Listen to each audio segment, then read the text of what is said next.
declare the meeting open and advise the members of the public that we are being live streamed and recorded in accordance with the city's live streaming and recording of council meetings policy. By being present at the meeting, members of the public consent to the city recording and live streaming their image and or voice. Could I call upon Deputy Mayor Barry Wimmer to do a welcome to country? Thank you, Worship. I'll begin by acknowledging my elders past and present. We're on Noongar country tonight. Ngalak nyerin kurang kurang ngalak noach nijin Noongar boja. Noongar mo jerpa nijin na kwabarak Noongar boja kurang. From the beginning of time to the end, this is Noongar country. Noongar people have been graceful keepers of our nation for many, many years. Jinin karajin jerpa nijua Noongar boja ngalak maya border. Look, listen, understand, and embrace all the elements of Noongar country. This is forever our home. Kaiwan Jungan Kor Jerpa Nija Noongar Boja, Dartli Wangini Noongar Boja. Hello and welcome. My heart is happy as we're gathered on Noongar country and meeting here on Noongar country tonight. Thank you. It gives me great pleasure to welcome you all here, and before commencing proceedings, I would also like to acknowledge that we come together tonight on the traditional lands of the Noongar people and pay my respects to our elders past and present. Could I call upon Councillor Matthew Rouse to read the dedication? Thank you, Your Worship. May we, the elected members of the City of Kwinana, have the wisdom to consider all matters before us with due consideration, integrity and respect for the Council Chamber. May the decisions made be in good faith and always in the best interests of the greater Kwinana community that we serve.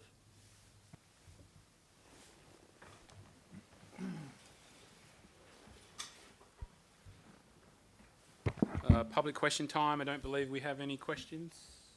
No. There's nil. Do councillors have any petitions? 6.2 presentations. We do have a number of deputations. If I could call Mr. Ryan Taff to the podium. As I believe you have to go and be Mr. Hook or something at the Art Centre soon. Captain Hook, sorry. Thanks, Ryan. Thank you. Thank you for allowing me this time. My name's Ryan Taff. I'm the CEO and executive producer of Barking Gecko Theatre and a previous general manager of the Killiney Arts Centre, and also ran for 10 years the state's service organisation for arts and cultural venues and producers called Circuit West. So if rules allow, happy to answer questions after my very short statement. The Killiney Arts Centre holds paramount importance economically, socially and culturally. Economically, it serves as a catalyst for local businesses, attracting visitors who contribute to the community's economic vitality through spending on dining and retail, along with the economic impact made by the venue buying goods and services from the local community. I've eaten every meal here for 3 weeks. The Centre's event and programs stimulate job creation, supporting both artists and event staff. Socially, Killiney Arts Centre is a hub for community engagement and cohesion. Its diverse range of performances, exhibitions and workshops provide a platform for shared experiences, fostering a sense of community identity. This contributes to the overall well-being of residents and strengthens the social fabric of Kwinana. Culturally, the Centre plays a pivotal role in preserving and promoting the rich cultural heritage of the region. It serves as a venue for local artists to showcase their talents, preserving and transmitting cultural knowledge to present and future generations. The Centre's commitment to cultural diversity fosters inclusivity and cross-cultural understanding, enhancing the community's cultural landscape. The City of Kwinana should continue to operate the Killiney Arts Centre due to its multifaceted impact on the community. As a cultural hub, the Centre aligns with the local government's commitment to fostering a vibrant and inclusive community.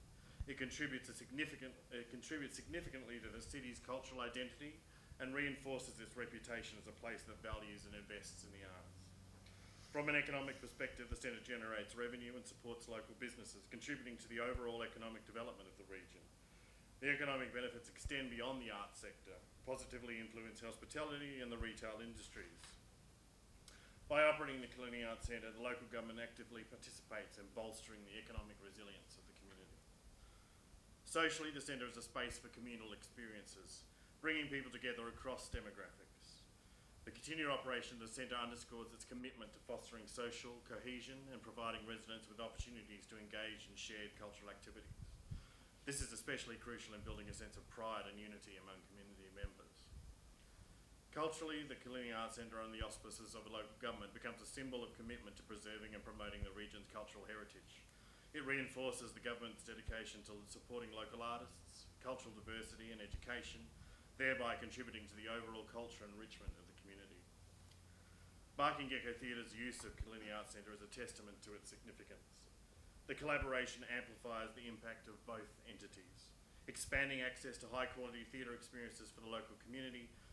The partnership not only enriches the cultural tapestry of Kwinana, but also provides quality cultural experiences for students and families in Kwinana in an area they might not have otherwise received. Currently, Barking Gecko Theatre brings one show per year to the centre. As our operational footprint expands, we would like to bring several of them over the year and potentially create a work at the centre. As the CEO of Barking Gecko and the previous General Manager of Killiney Arts Centre, I can attest to the symbiotic relation that's between these two organisations. The centre serves as vital infrastructure for our artistic endeavours. The centre is enabling us to reach diverse audiences and fulfil our mission of creating exceptional theatre for young people. The economic, social and cultural value of Killiney Arts Centre cannot be overstated, and its continued operation is essential for the prosperity and well-being of the community. A document that we created at Circuit West that you might find useful as a reference is called Performing Spaces, a local government guide to growing community wellbeing through the performing arts, and it's available on the Circuit West website.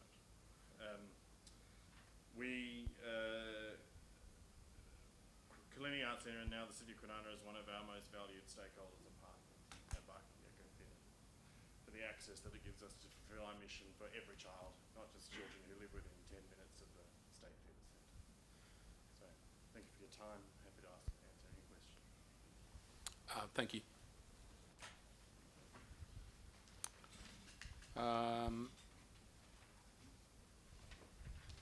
We have another deputation from is this person here, Marcelo Famiano. Yep. Do you want to just come forward?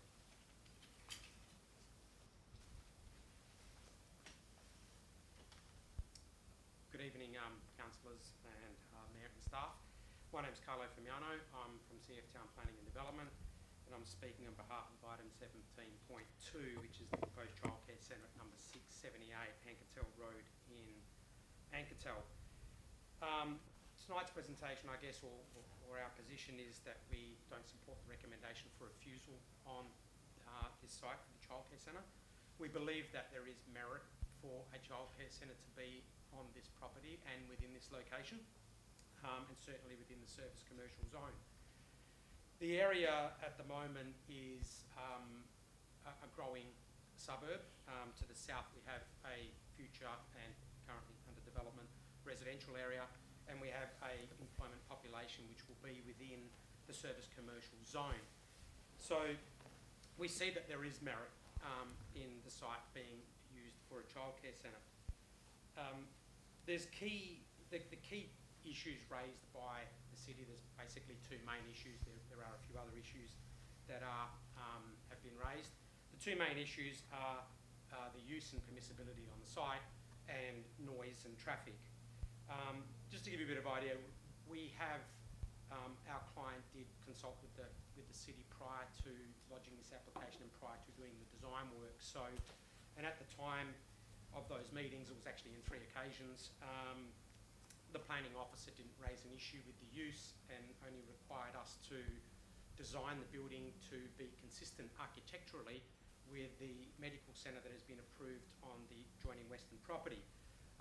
Hence why we proceeded with the application, designed it so that it did have similar architecture to the adjoining property, and lodged the application. Subsequently, through preliminary discussions with the city, it was brought to our attention that that information was incorrect that was given to our client and the designer, and that the use wasn't going to be supported on the land. Once again, a little bit confused on why not, and we'll get onto that in a sec. Back to the two key issues. One is use permissibility and the other one's noise. I'll hit the use permissibility first.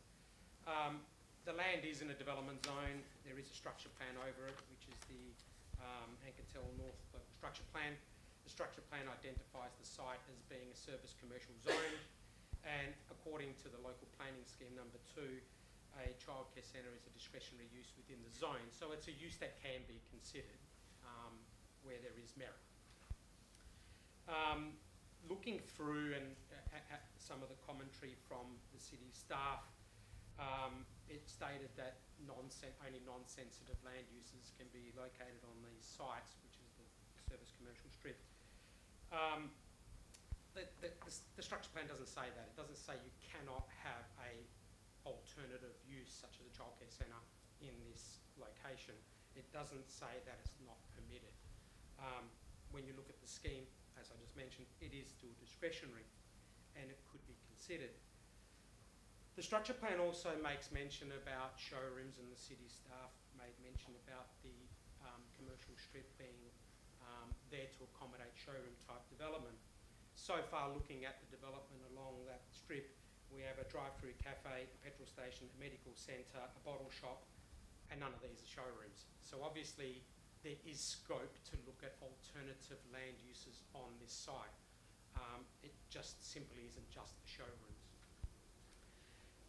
The other issue that was raised was whether or not this development provides a buffer between the noise that could be generated along Anketel Road and the residential properties to the south.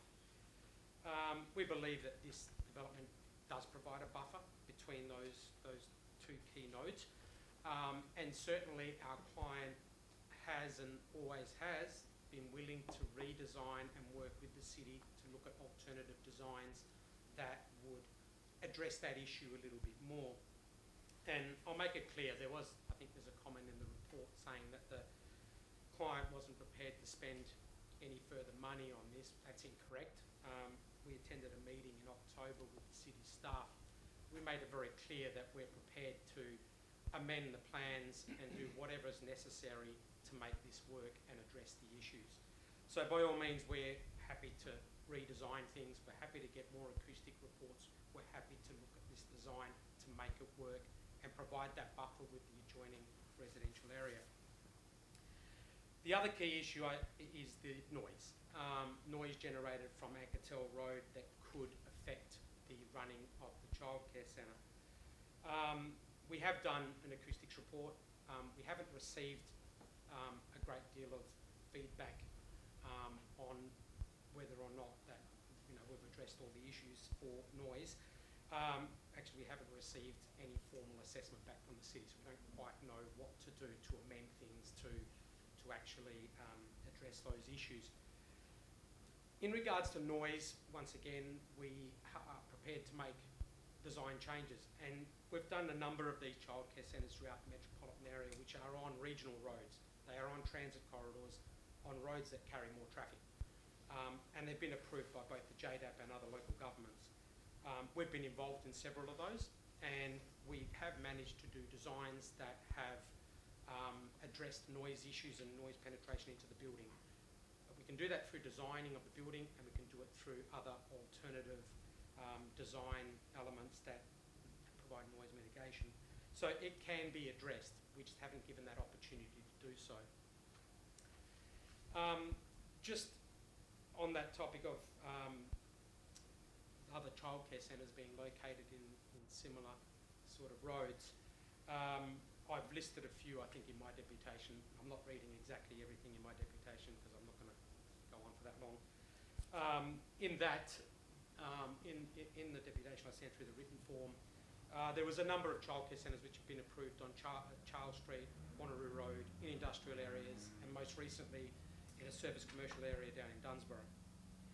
Most of these local governments, including the City of Stirling and the City of Joondalup, which are quite prominent councils which have childcare centres quite readily emerging, they've got quite a few of them, they've got a local planning policy, and that local planning policy provides a locational criteria for childcare centres. And they basically don't want them in residential areas, they don't want them on a quiet street, they want them on major roads, such as Wanneroo Road and other regional roads. and they want them in commercial centres, i.e. service commercial centres, industrial areas, local centres and those sort of areas. So what we have here is we have a number of local governments saying you can put a childcare centre on a major road and you can put a childcare centre in a commercial area, but unfortunately here we're sort of stuck with saying we can't. So we want to investigate that a bit more, and by all means we're happy to work with the city to try and resolve those issues and try and get this off the ground. We're proposing the childcare centre because there is an employment, there is a number of employees within that service commercial area, and we've got a fastly growing residential area, and they're going to need these types of services. And to be honest, I think these types of services being located within commercial strips are a better option than locating it in a quiet residential street, because they usually have a number of issues. And being involved in a number at the City of Joondalup where clients have tried to put childcare centres on quiet streets, it causes a lot of grief to local residents, and it causes a lot of issues with the council in regards to traffic, noise and parking. So the best place for these things are to be in these commercial strips, and certainly on major roads where you can get egress and access quite easily without disturbing the local residential streets. So to conclude tonight, making it clear again, we're happy to work with the city to make things work and address any key issues. Certainly happy to redesign things. We know that it could be difficult tonight for council to overturn a refusal and go for an approval, which we'd be happy if you could, but we would settle for a deferral to enable us to approach the city staff again and go through the issues that they have raised and allow us to address those issues, both acoustic-wise and land use-wise. But we'd also want to have some sort of confidence that council is prepared to consider a use within this zone. So yeah, thanks for the opportunity to speak tonight, and I'm happy to field any questions if need be. Okay, thank you.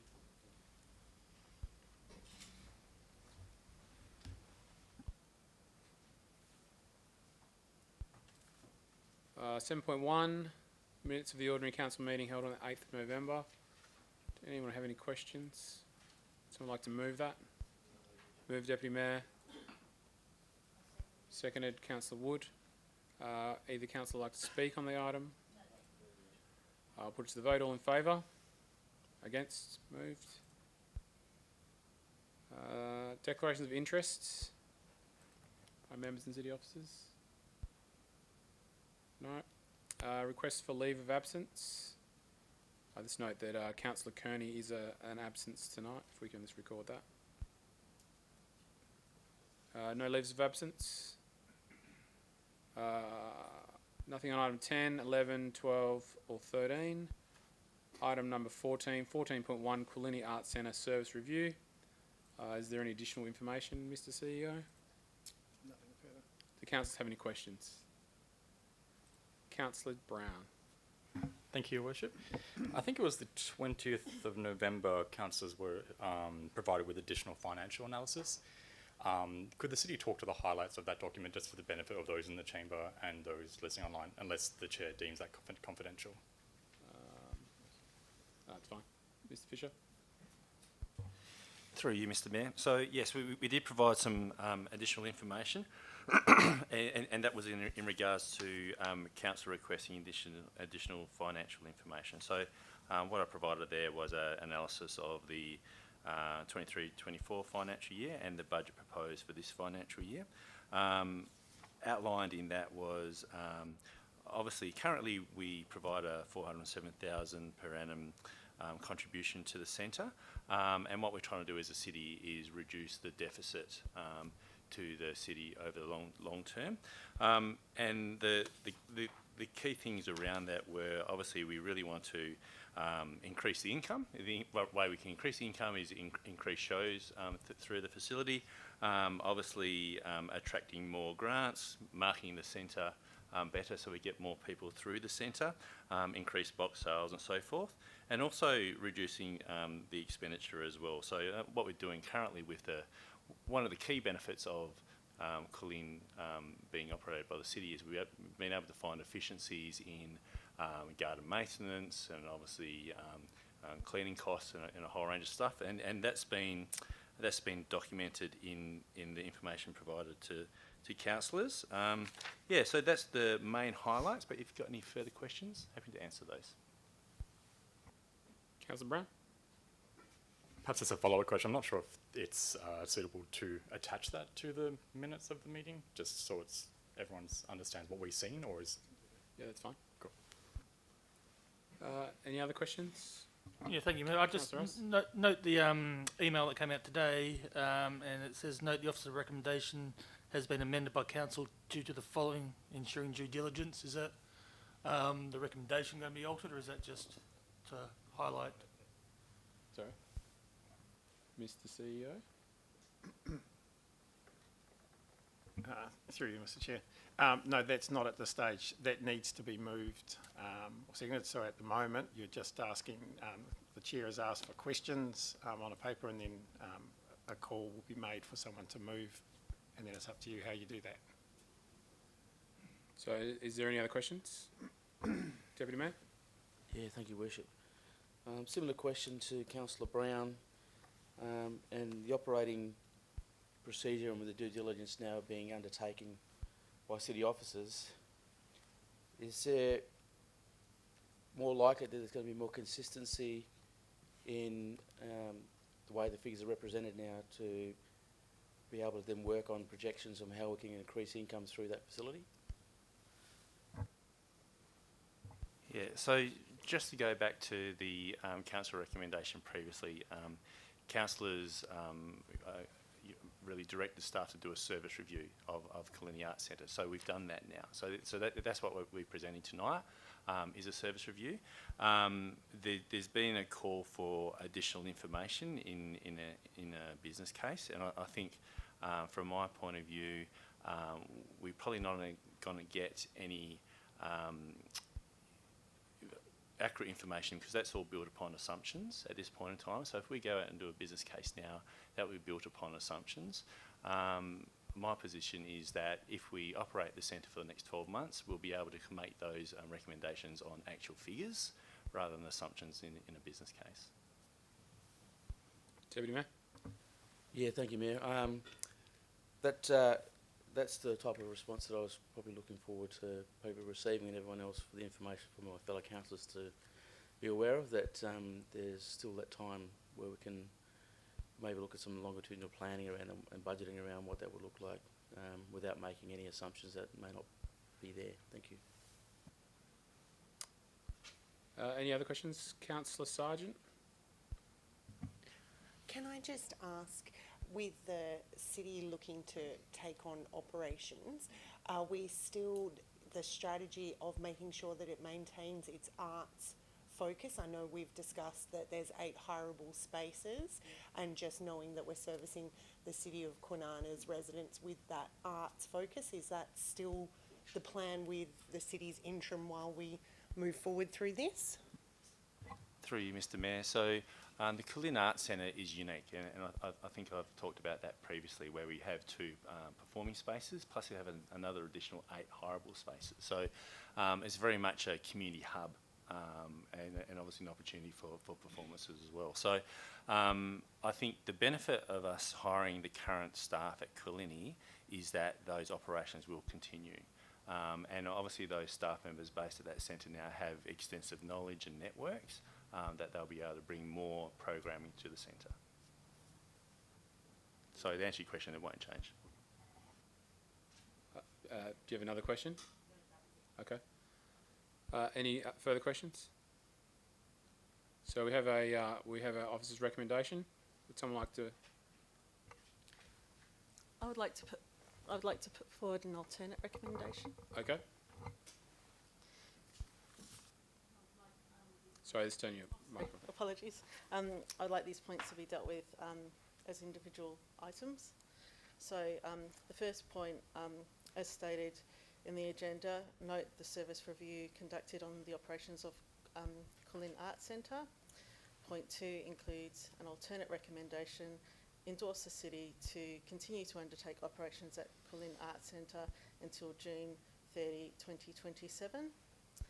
Point 3 is direct the CEO to prepare a business case that outlines financial and service implications of the city undertaking operations at Kulin Arts Centre.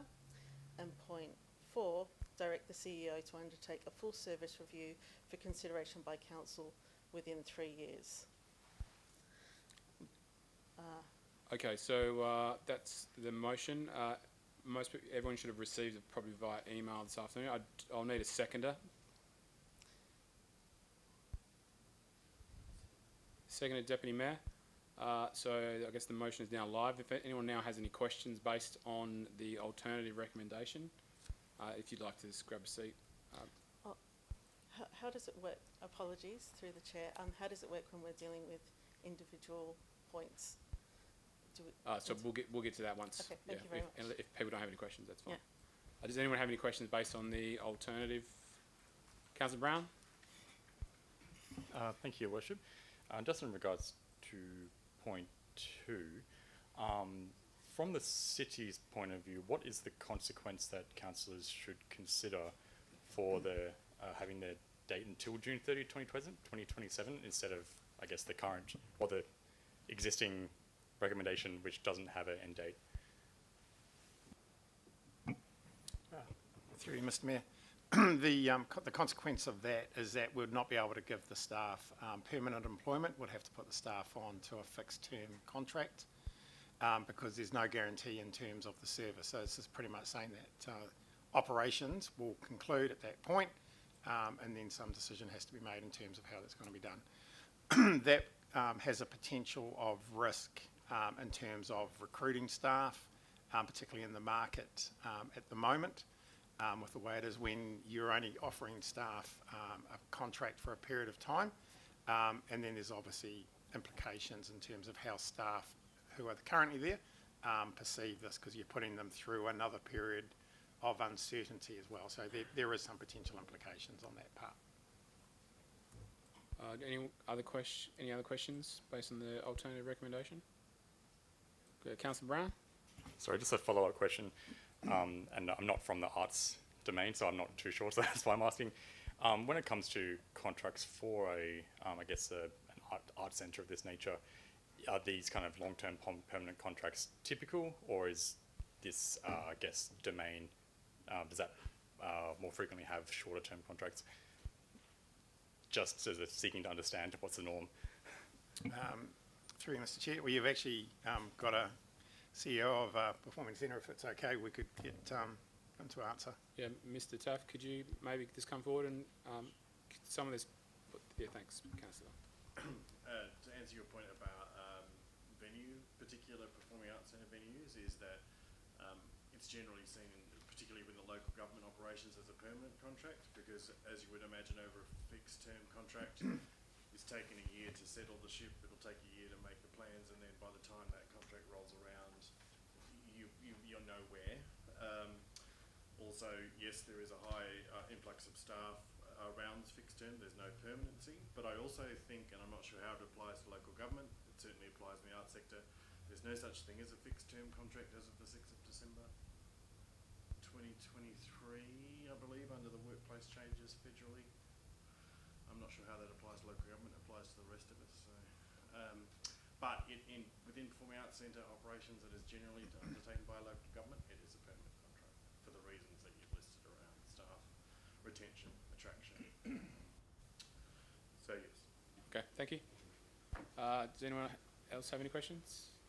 Yeah, can I just get the CEO's comments in regards to the point 3 and 4?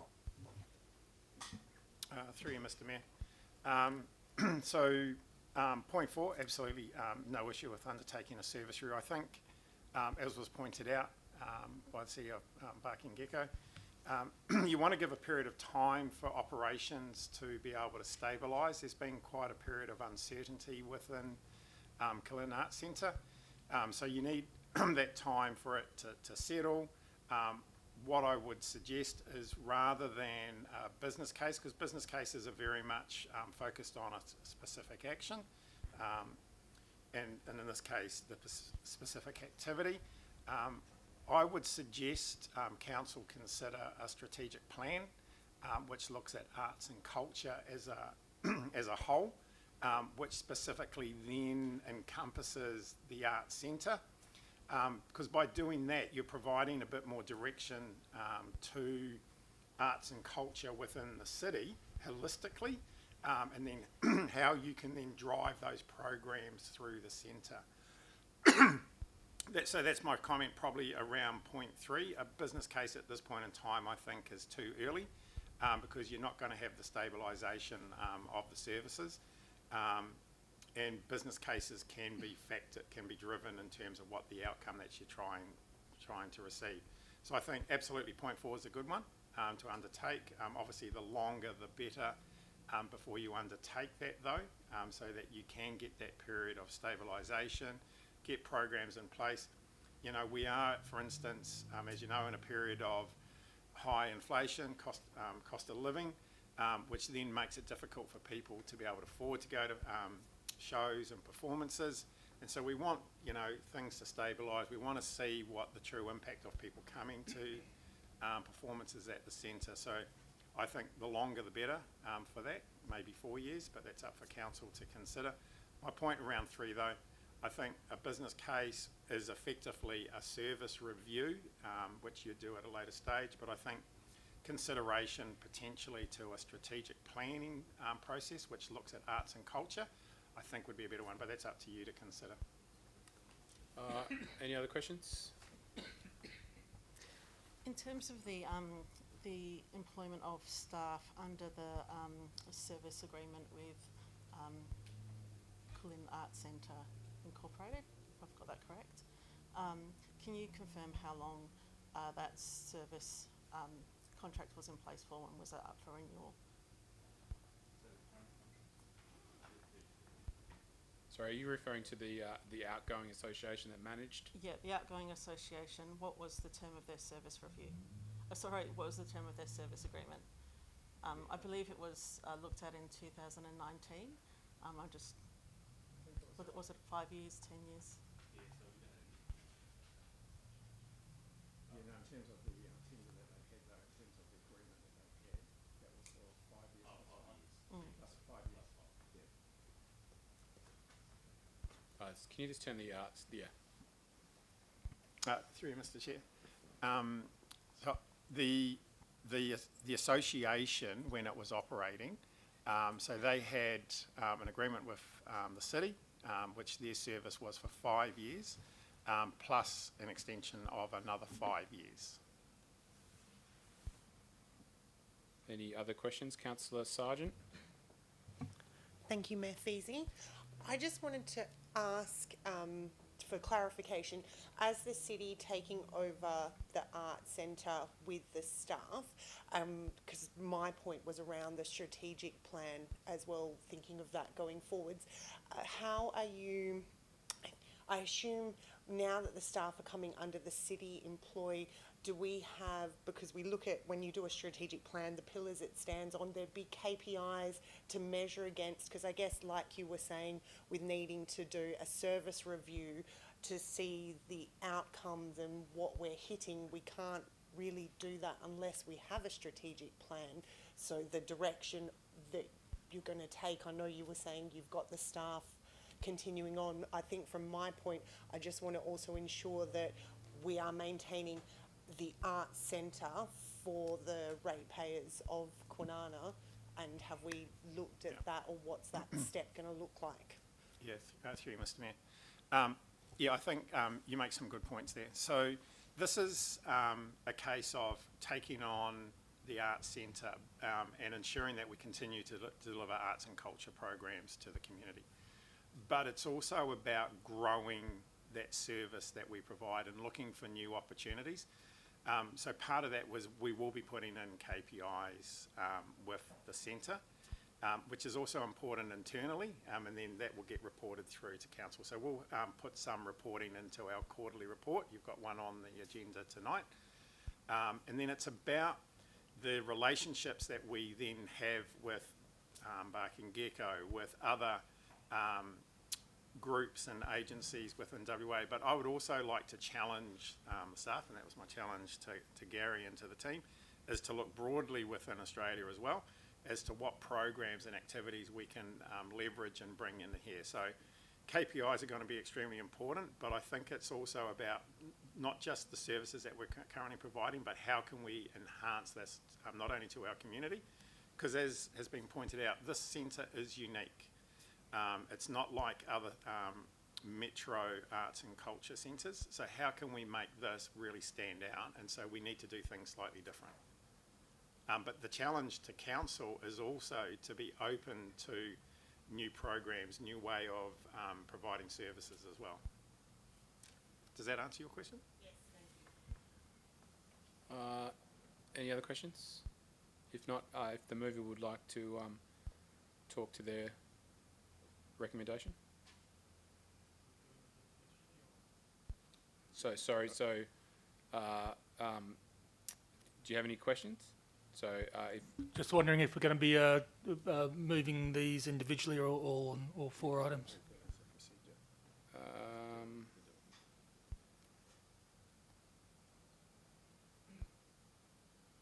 Just if that,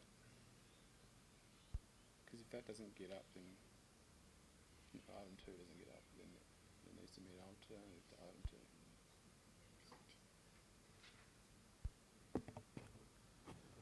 Okay, so I guess the first item of business is, would someone like to move that we deal with each item individually? We'd need a mover and a seconder. Moved, Councillor Sargent, seconded Councillor Acker.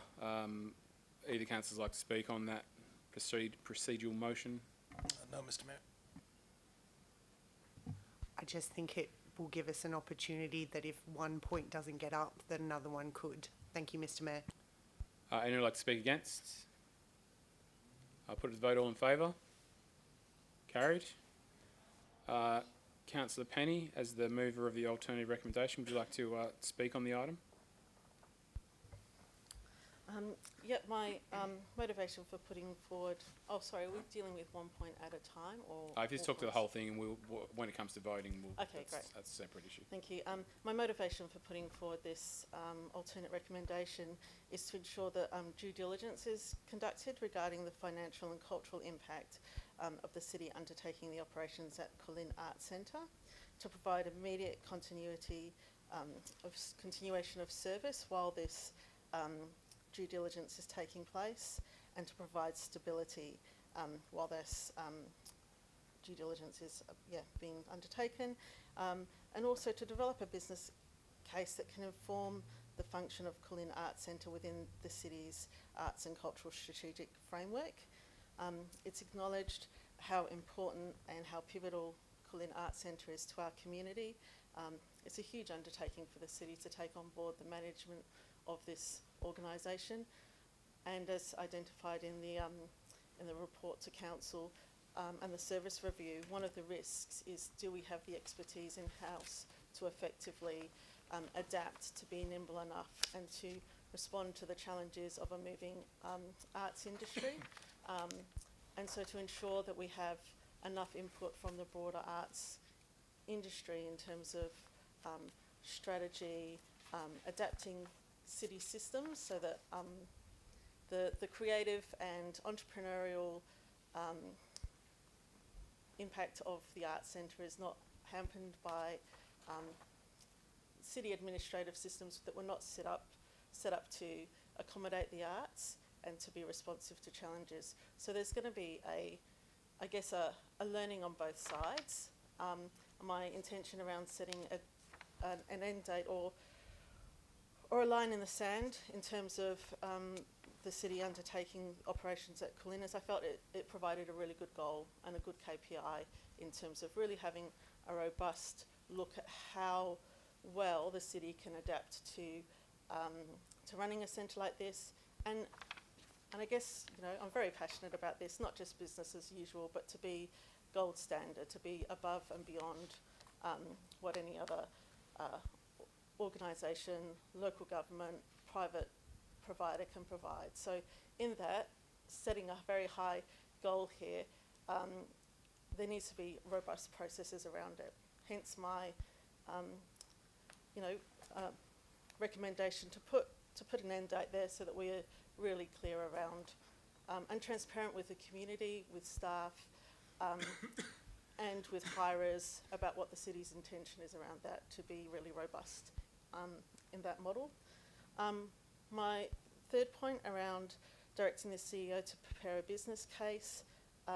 Throughout this process, people have wanted more information. They've wanted to see how does this actually sit within the framework of the city in terms of the financial implications, in terms of what that means for service provision of the arts locally, what that means in terms of the cultural aspects of what does it mean to take an organisation that has been managed in various different formats by community associations or private entities, to have that managed by the city.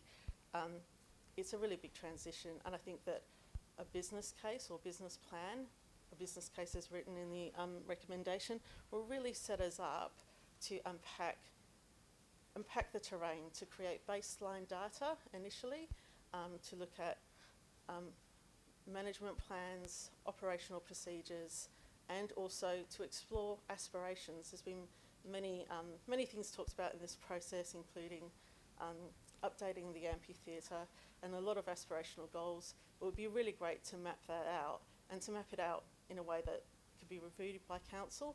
I take on board that you're saying that might take time, so it might be a time frame is set on that says within a year that we'll look at this. But I firmly believe that looking at this from a business planning entrepreneurial perspective will set the Arts Centre up to be in a really strong position. It's that process, jumping over those hurdles, answering those questions, that will really set the centre up for a strong future. And I want to challenge the administration, the staff, the community, the hirers to be a part of this, to be a part of building a really, really great centre. That's my motivation. And again, in terms of service review, again, I think it's a really good process. My motivation behind this is actually to honour the history of what this centre means to the community, to look for mechanisms where it can strengthen its community connections, strengthen the involvement of local community in the centre, and provide an absolute gold standard in terms of theatre production, in terms of a place for people to develop new works, and to bolster the reputation of our amazing city.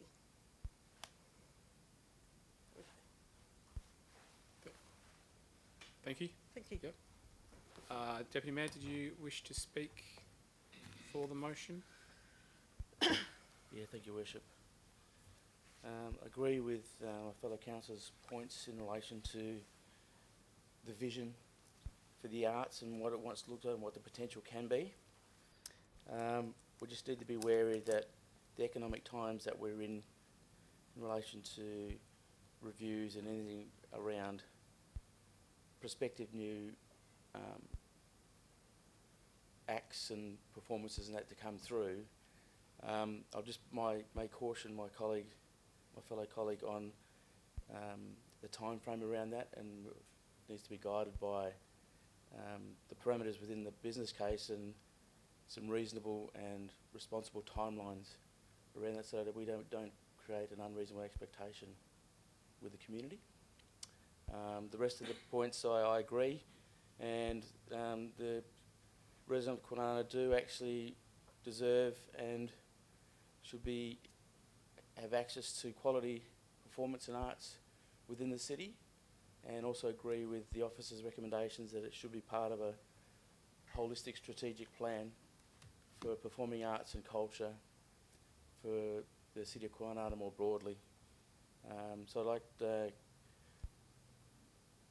let my other fellow councillors just to think about that in relation to this motion in its entirety, and take into account that the opportunity to make that a place, the potential that it was originally intended to be and become, is still there and still can be a reality.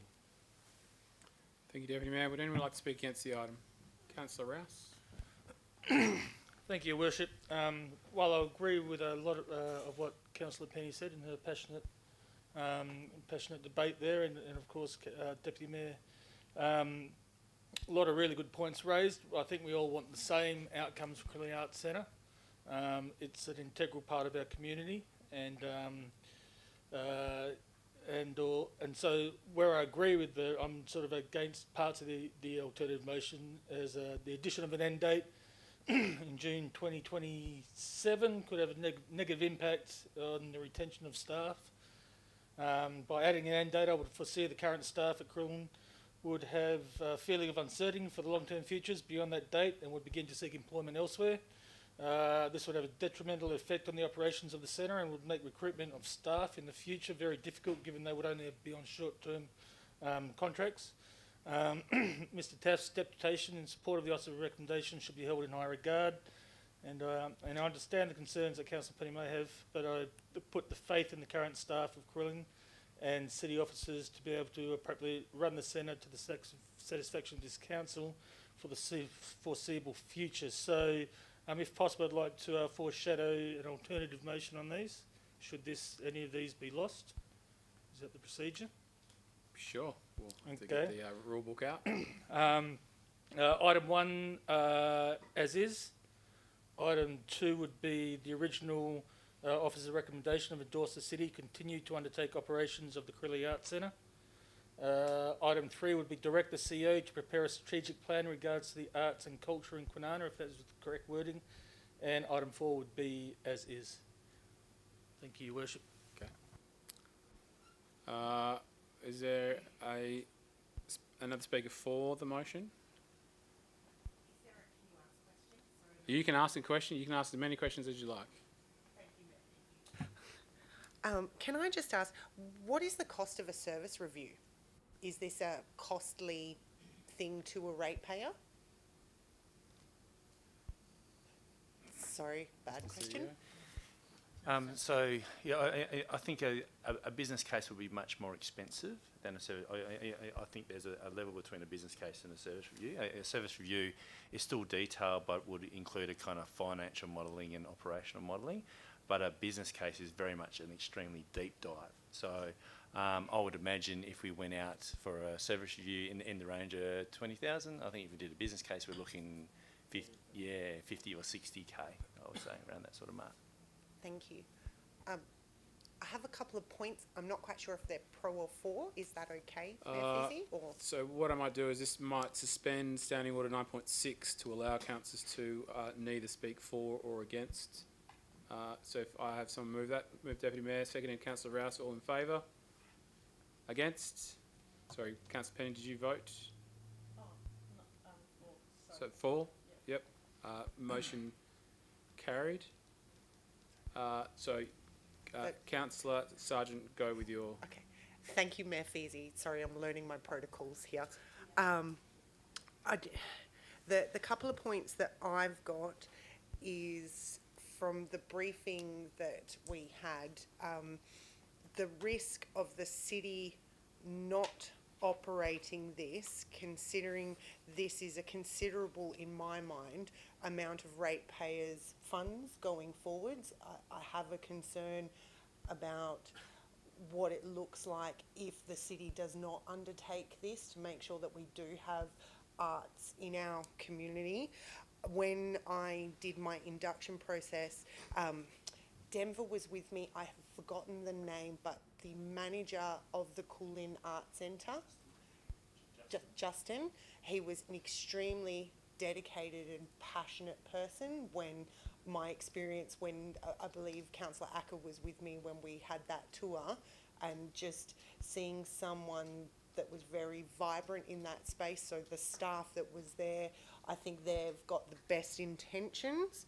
I'm also feeling that with the City of Kwinana having the safe practices of your overarching governance, it's going to enable stabilisation for an organisation that has had some turmoil coming forwards. I'd had the cost of service reviews, and my other concern with thinking about it is the cost of living in our community at the moment, where I believe in arts. Arts is vital, but I also see arts spending could be considered a recreational expense. And when we have so many in our community that are potentially struggling, that if we sort of put an end date, or you have to do this by this amount of time, are we going to set them up to fail as well going into the community? So just talking points that I've raised from the debate of the discussion. I'm sorry, I'm not sure if I'm not doing the order Continue, that's correctly. fine. But that's from what I've taken from that, things to maybe have our consideration before we make these decisions. Is that Thank you, yep. Mayor Feasy. Does anyone else have anything they would like to add to the debate? Councillor Brown? You can. Yes, you can. So, Mr. Taff, if you could come back forward.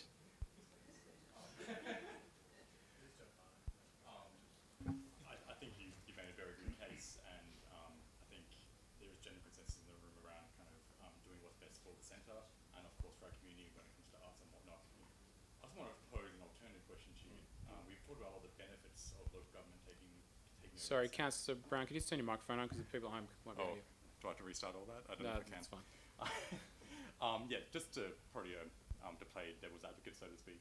What challenges do you think the city would face in taking over a facility like Curlini, and what measures do you think can be taken to overcome those challenges? Yeah. I think you've spoken about some of the measures already within the room. The challenges obviously are that, again, it is seen as a recreational spend by some people. The challenges are that you're putting a square peg in a round hole sometimes when it comes to running art centres, but it's only the measures that can be put in place are around the willingness and the openness of the council and the governing body to see this as a way forward and to be entrepreneurial and to see that systems, you know, it took 5 years, but in a lot of regional venues they stopped asking for 3 quotes for performances because there's no like performance. You can't go, oh, Bucking Gecko, give me a quote for a child show and then of the same quality. So it's around looking at what procedures and red tape and systems need to change.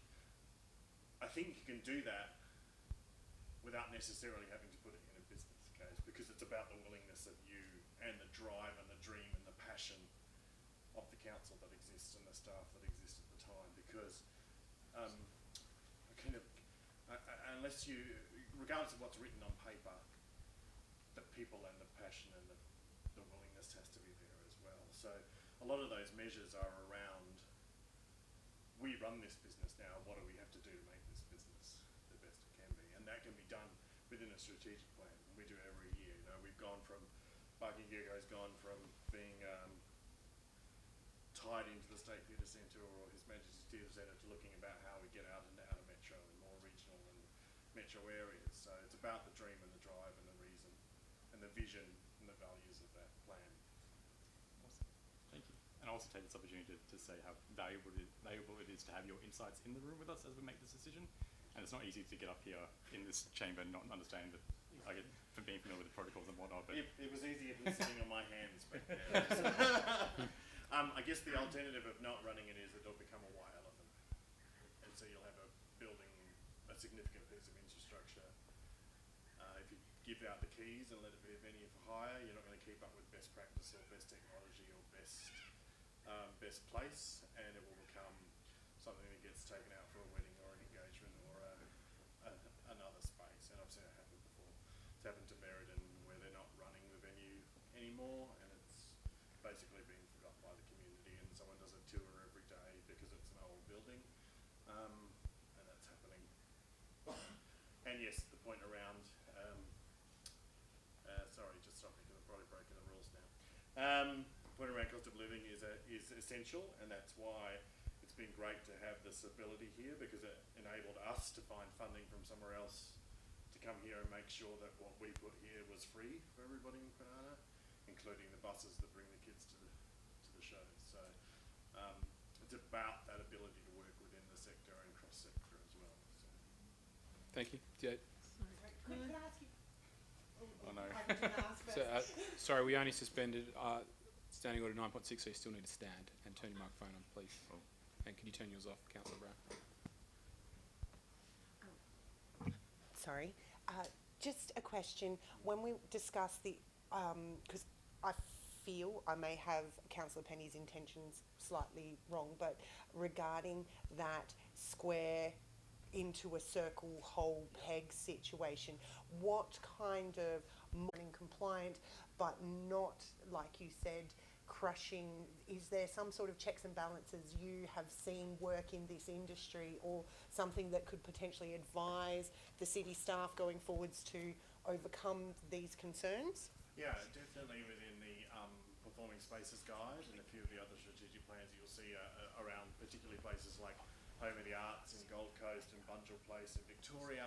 You'll see a set of KPIs that are set both economic and social impact around the venue, and it's not just about looking at bums on seats, it's about looking at what your dream and drive and actual outcomes, or not outputs, outcomes and long-term impacts that you want from their centre, not that 10 people turned up or 20 people turned up. You know, the last week there was 800 people in that theatre last week. Maybe it was me, maybe it wasn't. Because it shouldn't be a stick, it should be the carrot. And if anyone comes in here and tells you there shouldn't be an economic and a social impact, they're a fool. You can't just look at one or the other, it has to be both. And look at the way that you want the centre to put Kwinana on the map, because between Mandurah and the city, there's Kwinana. And so you're actually, when I was running it, I said that we lived in the city of Kwinana with a population of 60 or whatever it was, but that I serviced a catchment area of 300,000 because I wanted to take responsibility for everyone in that area. The measures and KPIs also have to be supported to allow you to do the work that you need to do that, the audience development work, the community engagement work, the not necessarily being in the building, the ability to budget for the council to invest in bringing those programs that you want to come nationally and internationally. Looking at the timelines, performing arts particularly works 1, 2, 3 years in advance. So it might not be for another 4 years that you see Circa come here, or the bigger programs. So you have to give credence in that sense as well. Any other questions? Councillor Penny? Yes, I have one. Sorry, Councillor Penny's... Oh, sorry. sorry, can you just turn your microphone, thanks? Thank you, Ryan. It's just to clarify, my understanding is that Cummins Theatre in Merredin is actually run by the Shire. It is, Yeah. but they're not putting a permanent manager in there. It's run by the manager of community development. So our understanding is that they'll be taking the stuff that comes past the door commercially and the small things, not looking at the raison d'etre for the venue being there for the people. And that one of the other proposals is to just turn it over to the local community theatre company. But as it stands, and it has for a long time, Cummins Theatre in Merredin has been run by the Shire, and I just wanted to clarify that point. Yeah, Thanks. sure, yes. Councillor Wood? This is just a question to the CEO.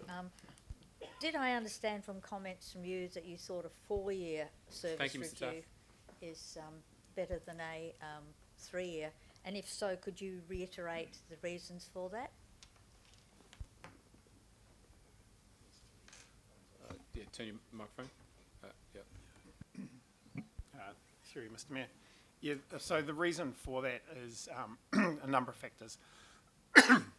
Excuse me. First one, provides a bit of more stability to the staff. 2, it provides more time in terms of operations to get that data. As been pointed out, a strategic plan would be a good thing to do. We need to put new programs into place. We need to put measures into place.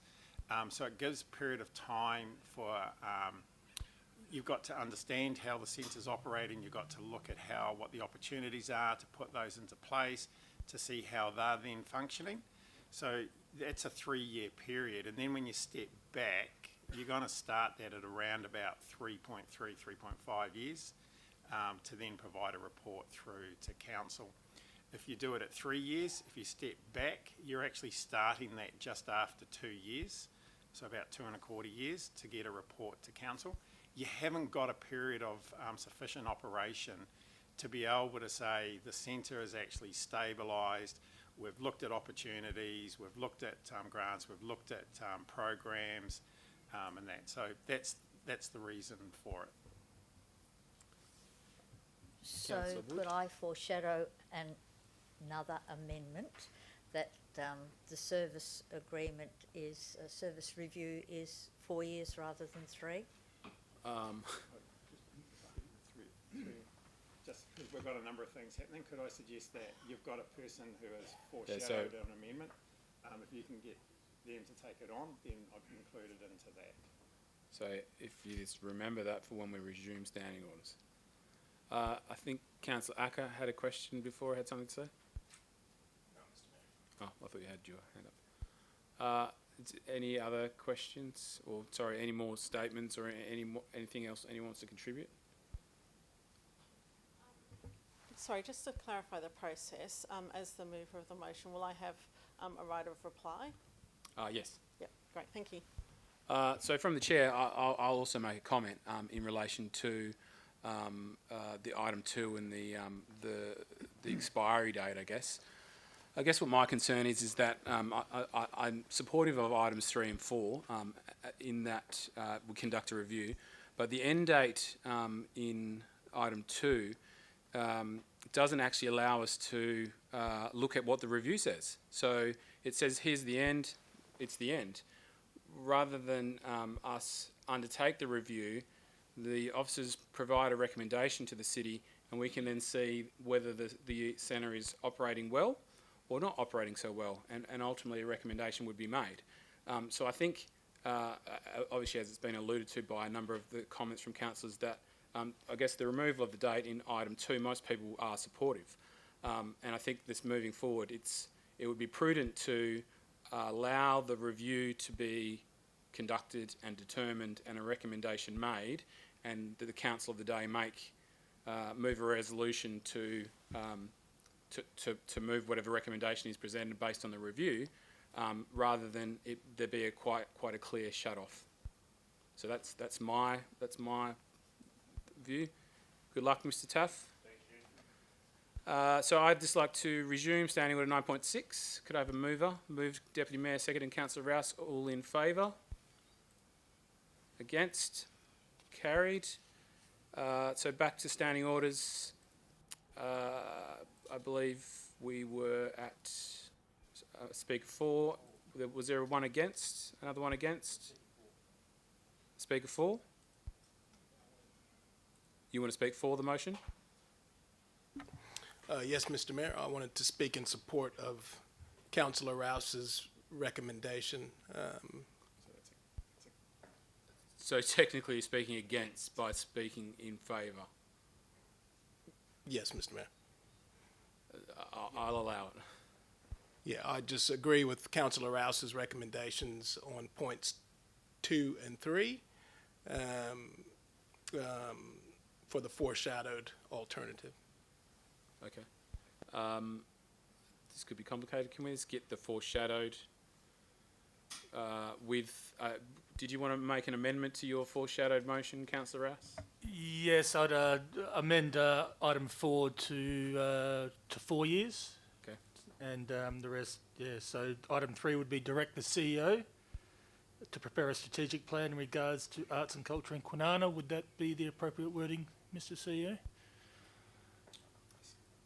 Yep. Okay. And yeah, item 1 and 2 were of the original officer's recommendation. Okay.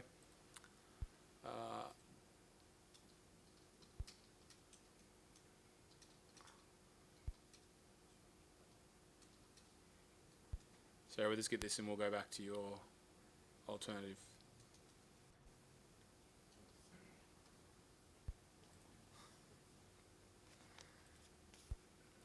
You're testing the standing orders tonight, Councillor Penny.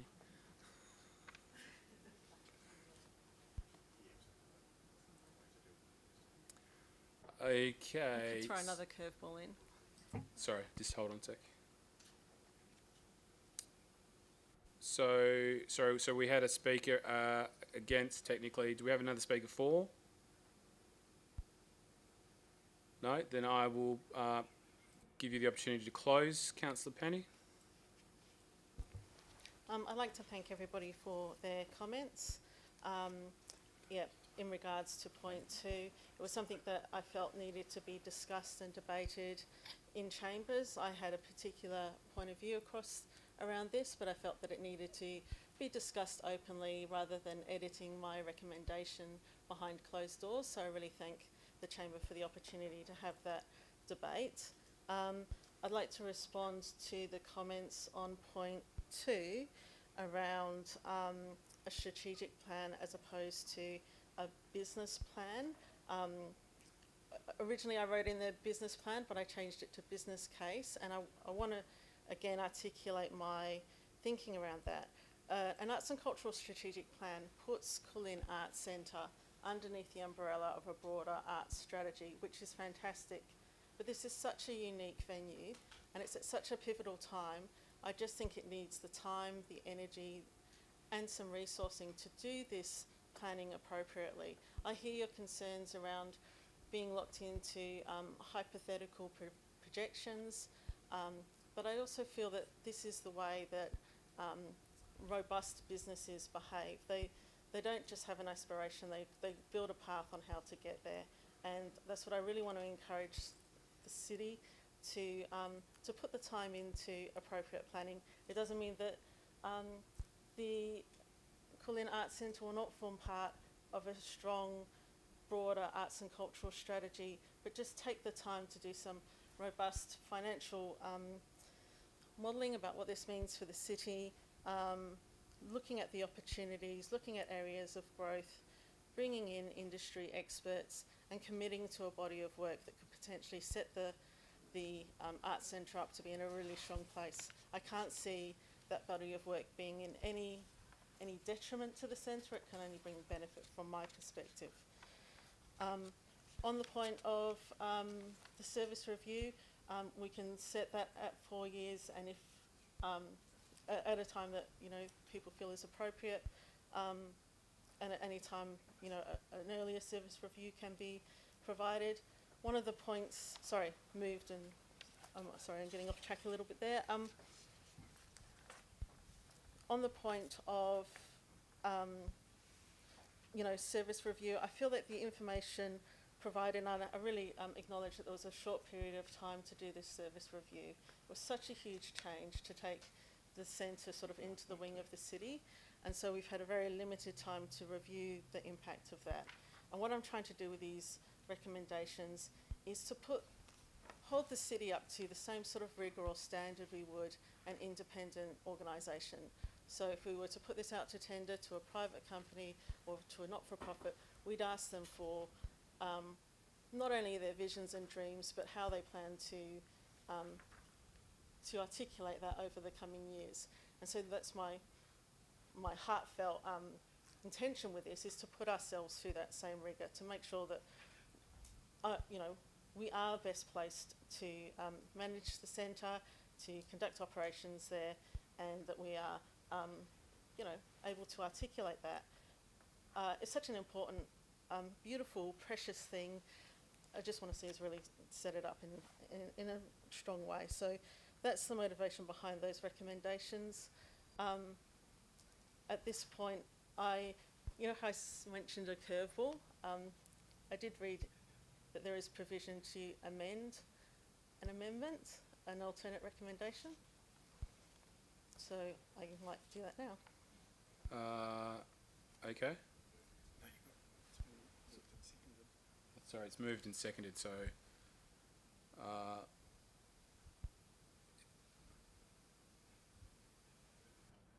no, I won't actually. It's going to make things complicated. We'll just go. yeah, so you point by can't point. amend your own motion. No, that's okay. That's all right.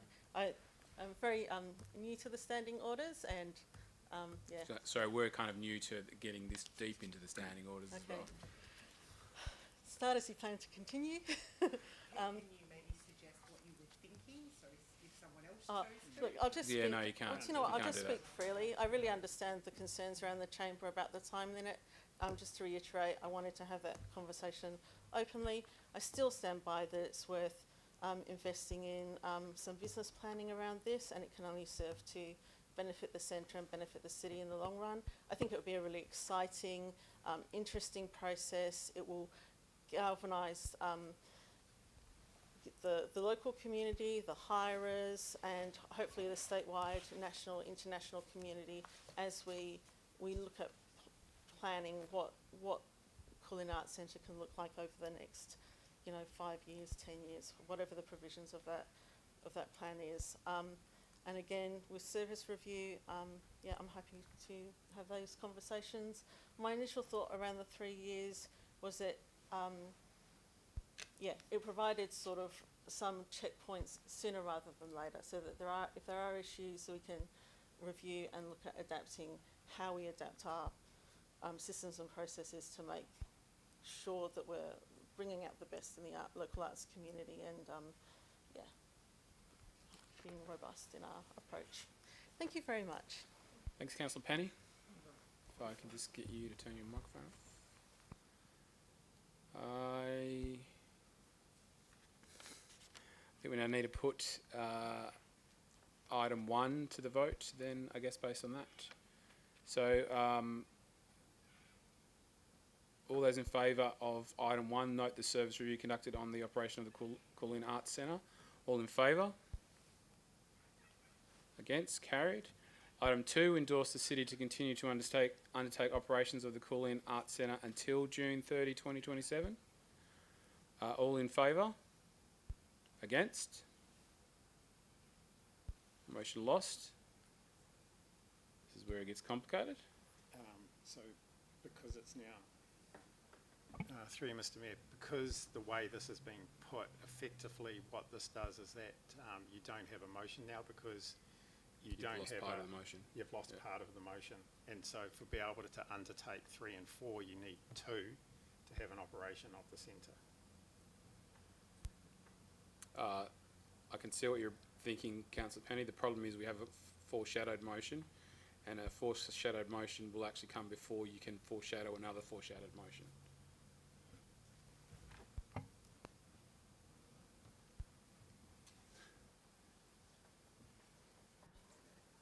So you have a foreshadowed motion.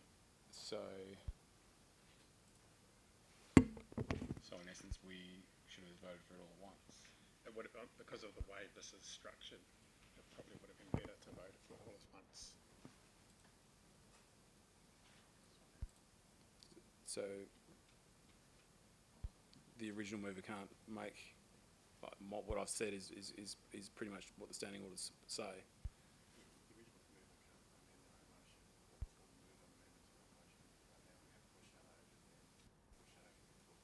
Okay. So we're now at the foreshadowed motion of Councillor Rouse. Do you want to read your foreshadowed motion again? So ultimately, the entire motion then becomes lost because there is no point to operate the Kulin Arts Centre.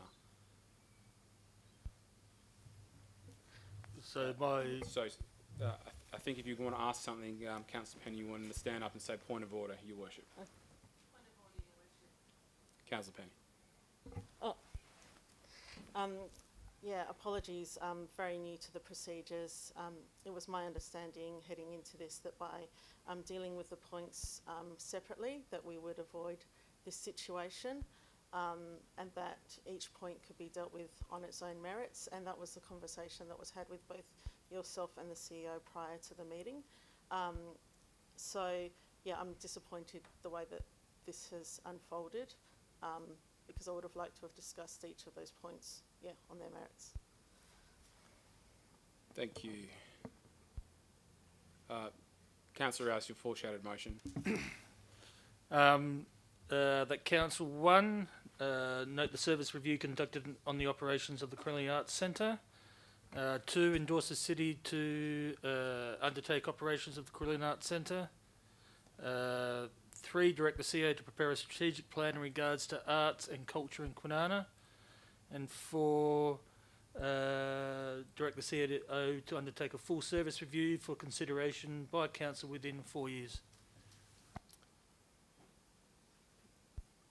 Do Council have any questions in relation to the foreshadowed motion? Councillor Sargent? Thank you, Mayor Feasy. I'm feeling a concern. You were saying about how Kulini is so, sorry if I pronounced that wrong, so unique, and listening to what Councillor Penny was saying, the concept of the overarching strategic plan, is it something that you could do a strategic plan just for Kulini? Is that a possibility? Through you, Mr. Mayor. No, it would be part of it. I think there's an opportunity that to have an arts and cultural plan for the whole city is a good thing to do. But this would form part of it, so it would be an integral part of it, and there would be specific actions and outcomes that would come related specifically to Clint. So it can be done, Okay, and that would be the focus of it. thank you. Any other questions? Councillor Rice, would you like to speak for your foreshadowed motion? I think that's been said. Oh, sorry, we need a seconder. Seconded, Councillor Acker. Would you like to speak on the item? No, Mr. Mayor. Would anyone like to speak against the foreshadowed motion? I'll put it to the vote. All in favour? Against? Motion carried.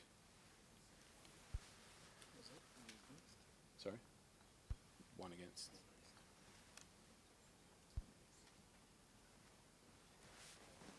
And can I actually just thank Councillor Penny for, I guess, drawing this particular item out, because obviously the original officer's recommendation was quite brief. What we have actually achieved through this process of debate, which is fairly new to our council, and also having to go deep into the standing orders, is we actually now have I think a far better result in a decision than originally was presented. So there's nothing in item 15. Item 16. 16.1, shared and incidental additions to a single house, lot 129, Bodeman Road, Wandie. Is there any additional information? Councillors have any questions? Councillor Rouse? Just in regards to the screening landscaping plan, would that just be seedlings, or would the landscaping plan include semi-mature screening plants?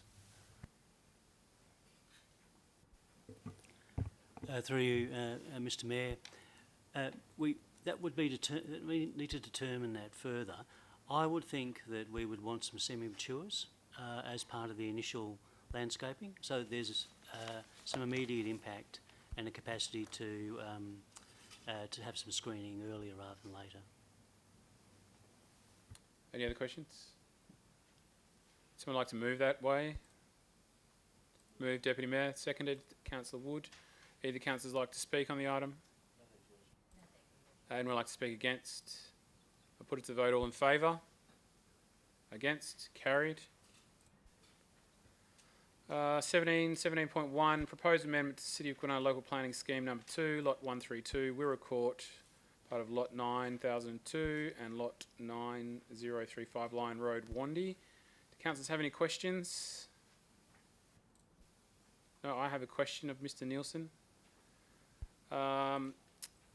In relation to the lots that are abutting Lion Road, from memory, the original structure plan over the rest of Wandie made a requirement for those lots fronting onto Lion Road to be larger lots, and also have a requirement for some natural bush, even though I guess there's probably no natural bush there because it's a market garden. But certainly there was a requirement for all the lots that faced onto Lion Road to have a buffer kind of situation, or a transition period. Can you just make some comments about that, Mr. Nielsen? Through you, Mr. Mayor, you are correct. The previous lots along Lion Road that fronted the special rural land holdings were 1,000 square metre lots, and there was a requirement for a vegetated buffer within the first 12 metres, I think, of those lots as part of the frontage. Yeah, the concept, it is a concept plan for this area, and I'm just looking at it now, and yet, whilst it does mirror that to a certain extent in the northern section, further south, it actually, it doesn't. Now, that could be because there is a corresponding amendment that the city is looking at that is rezoning portion of the lots on the eastern side of Lion Road to development zone. We would have to check that, but there will be a local structure plan that would be prepared over this area. So the concept plan was submitted by the applicant to demonstrate how the lots could be developed. We were keen that that would be able to be considered by the community, who would have an opportunity to have a look at this. But you're correct that there are a number of lots that aren't that size along the southern section. Which I guess most of those lots are not that size. I note what you're saying in relation to the amended scheme on the opposite side of the road, and that's actually been determined by council and approved. But that's actually for the lots that are south of Magineup Drive. So in this situation, it should surely apply the same concept to those lots. So from what I can see on here, lots 160 and above. Yep. Okay. Does anyone have any other questions? So sorry, Mr. Nielsen, how can we ensure that there's a further conversation about that? Would that need to happen here, or can that happen at the next stage?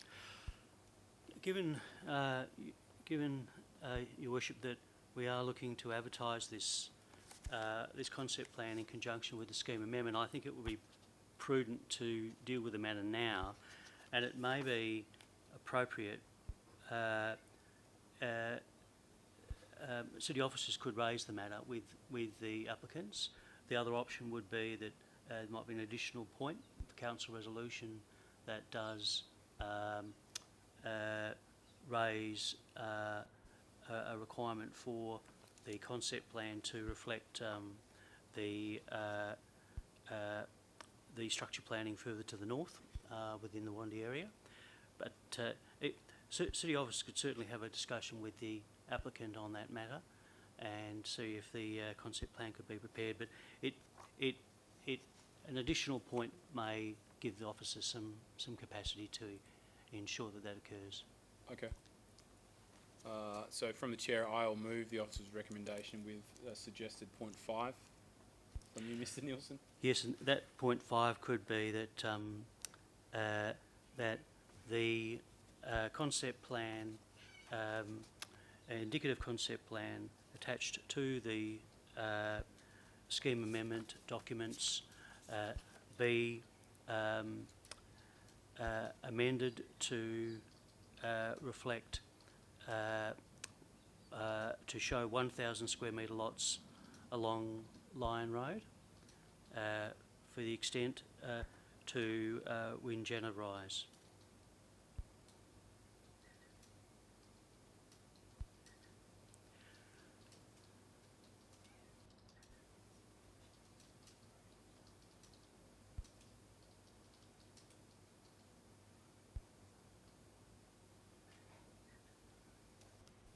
Okay, thank you.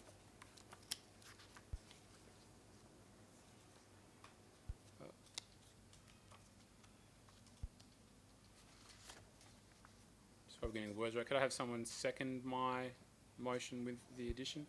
Councillor Wood.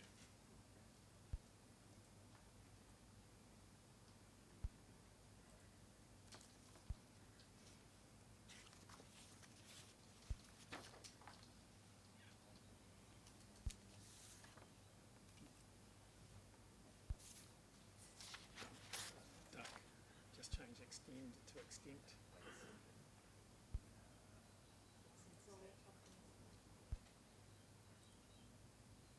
Indicative.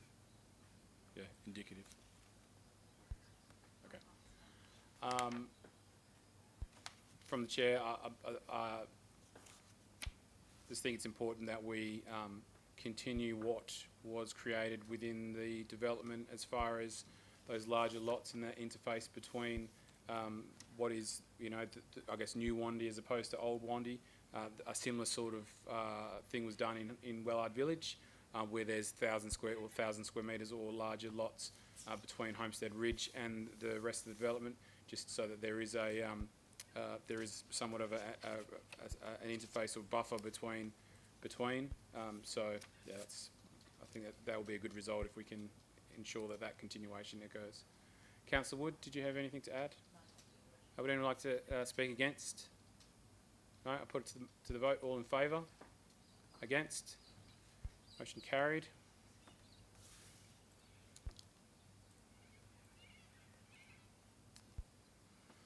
Item 17.2, Development Application Childcare Centre, 678 Anketel Road, Anketel. Is there any additional information, Mr. CEO? I believe there was a memo that came out from Mr. Nielsen today. Did everyone see that? With some responses to the proponent's submission.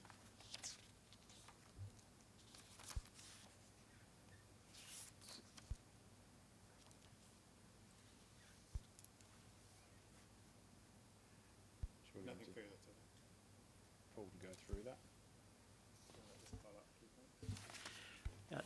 Yes, Mr Mayor, happy to walk through some of the key points.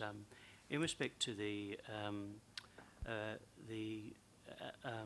Mr Fimiano's comments in regard to the misinformation to the applicant as part of the early feedback to the proposal, the city officers do disagree with this argument. It is common practice that an application of this nature be subject to a pre-lodgement process, whereby planners can make a preliminary assessment of the proposal. It's understood that the applicant felt that that process wasn't necessary and the initial inquiries would be sufficient. In respect to those initial inquiries, they're pretty consistent with the expectations for the site. City officers agree it is a discretionary use and it can be considered on the location. And preliminary advice around built form is not unusual. But as is always the case, city officers will need to sit down and really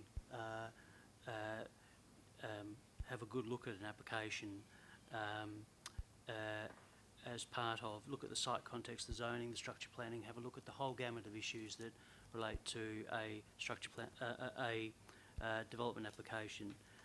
And that's pretty common practice in terms of applications.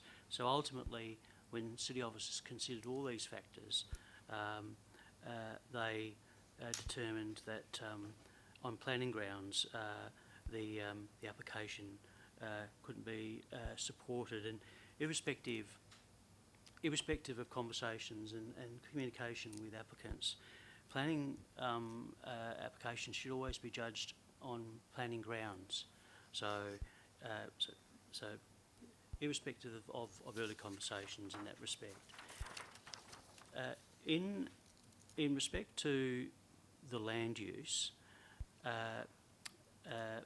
the applicant does make the case that development can be amended to address any concerns raised by the city in regard to noise, to reflect the objectives of the state planning policies and the planning bulletins.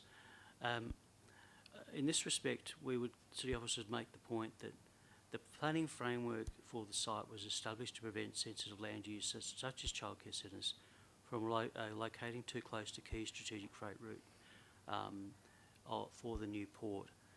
So this is a really critical point. This freight link is the freight link to the Fremantle Harbour. It's a high strategic value to the state, and it differs from less busy, still very busy regional roads. For instance, Wanneroo Road was mentioned previously, and Canning Highway and Stirling. There are childcare centres along those roads.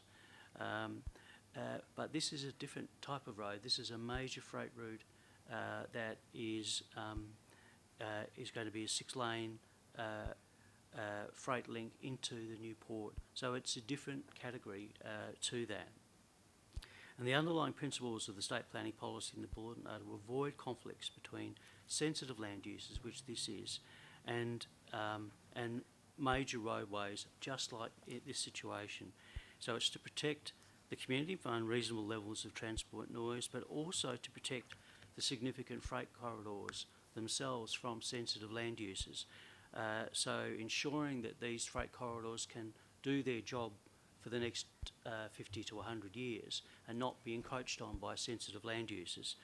And so the policies talk about a precautionary approach. Then you would take a precautionary approach to this, and this is just what the officers are doing here. This is a sensitive land use in a location where we have deliberately planned to try to avoid sensitive land uses for this site. So when officers step back and look at that, stepping out of the detail but having a look at the big picture, we really would find it very difficult to support this particular use in this location, because the planning system is geared to actually try to avoid that very thing. Yes, we do need childcare centres in these areas and in new growth areas, and the development would foster growth and would foster that that new community in that growth area. But there are other locations for childcare centres, and in respect to noise, potentially the childcare centre could be designed to deal with noise. We're not quite. It may be that it changes the entire design and approach, and it would remain a question as to whether or not that would be supported in any event. But we haven't dived into that to a large extent, because we think at the broader level, at the strategic level, it's not a use that we believe should be approved in that location. Thank you, Mr. Nielsen. Does anyone have any questions after Mr. Nielsen's? Councillor Sargent. Thank you, Mayor Feasy. Could you just address the gentleman raised that the other businesses that have been approved are none of those sensitive land uses? I believe he said there was a medical centre that's been approved in that lot. And like, I understand what we're saying about protecting that trade route. Are any of the other current approvals in that scope of sensitive land use? Through you, Mr. Mayor, no, they aren't. So there's a liquor shop in that area. There's a takeaway cafe, a coffee shop in there, and there is a medical centre. None of those are classified as sensitive land uses. So school is a sensitive land use, childcare centre is sensitive land use, even residential, habitable buildings, residential buildings are sensitive land uses. And the structure planning has deliberately looked at a strip of service commercial along the road to act as a buffer between those sensitive land uses and the freight route. Any other questions? I've got a question in relation to the lack of any sort of noise wall, Mr. Nielsen. Surely a road of the size and magnitude that is being planned on the upgrade to roll it to Anketel Road, that a significant noise wall would be placed along the route.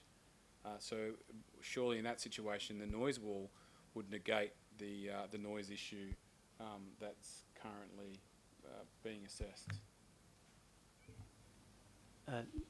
Your Worship, there is actually a noise wall already there. So as part of the planning for the subdivision in that area, there was some noise assessments undertaken, and one of the recommendations of the noise assessment was to place a masonry wall behind the service commercial strip, in between the service commercial strip and the residential area. And the rationale for that is that noise wall would provide, in addition to some built form, provide some amelioration to the noise impacts from Anketel Road. In this instance, so this particular use is on the freight side of the noise wall. So it's actually It's actually in front of the noise wall, fronting Anketel Road. Yeah, no, so I understand that, but I guess I question the adequacy of the perceived noise wall at the back of the development, in that that particular wall doesn't actually go above the roof height of that development. As an example, the upgrade to High Road in Fremantle, which is obviously currently taking lots of this heavy freight traffic. The noise walls along those residential areas are vast and significant. So I guess the reason why I'm asking is I guess it's fine what's there now, and that's the plan, but ultimately, do we know what the state government's plans look like in relation to the roads, and will there be, in fact, a noise wall at the front of these developments? Do we actually know the answer to that? Through you, Mr. Mayor, we're certainly not at that point of detail yet. I would expect that as they work up the plans and look at the traffic volume, they'll do a noise study, and we will be looking to modify the existing noise wall if it's necessary. I think from, and this is probably back to our planner, the planning perspective, having a service commercial area contained within walls on all sides would not be a good outcome, whereas modifying the existing noise wall probably is something that we can accommodate. Okay. Does anyone else have any questions? Do we have someone to move this item? Move Deputy Mayor, seconded Councillor Rouse. Either councillors like to speak on the item? Deputy Mayor? Yes, thank you, Worship.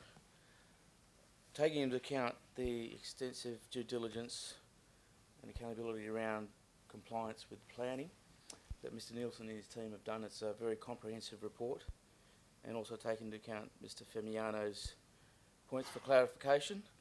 I tend to agree with this officer's recommendation to stand as has been recorded and represented, and I ask my fellow councillors to also to consider the level of detail that's gone in through to this application, and the level of detail to look at maybe going forward. There are other options to Mr. Famiano which is available to him, which has been part of the recommendations, and so he's free to avail himself of those actions. Thank you. Thank you, Deputy Mayor. Councillor Rouse? Yes, thank you, Worship. I'm in support of the officer's recommendation. I thank the proponent for his deputation, and I thank Mr. Nielsen for that comprehensive reply. As Mr. Nielsen stated, the planning framework for the site was established to prevent sensitive land uses, and a childcare centre is one of those, from locating too close to the strategic freight route.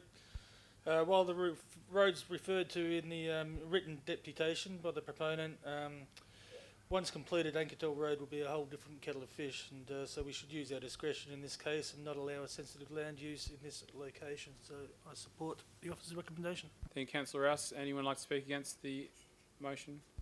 I'll put to the vote. All in favour? Against? Motion carried. Item 17.3, proposed road names for lot 379 Miller Road, Wellard. Just for the new councillors, obviously the proponent of that previous item has the opportunity to appeal to SAT. Item 17.3, proposed road names for lot 379 Miller Road, Wellard. It's generally the most contentious items that ever come to this council is road names.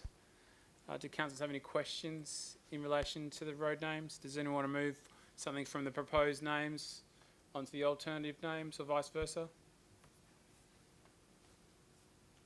No? That's unusual. Would someone like to move that way? Moved Councillor Wood, seconded Councillor Sargent. Either councillors like to speak on the item? No? Anyone speak against? Deputy Mayor? I'll put it to the vote. All in favour? Against? Carried. Item 18.1, accounts for payment for the month ended 30th September. Any additional information, Mr. CEO? Mr. Mayor. Questions, councillors? Would someone like to move that item? Move Deputy Mayor, seconded Councillor Acker. Either councillor like to speak? Speak against? Put it to the vote. All in favour? Against? Carried. 18.2, council policy review. Do councillors have any questions? Is there any additional information, Mr. CEO? Mr. Would someone like to move that way? Moved Councillor Sargent. Seconded Councillor Wood. Would either councillor like to speak on the item?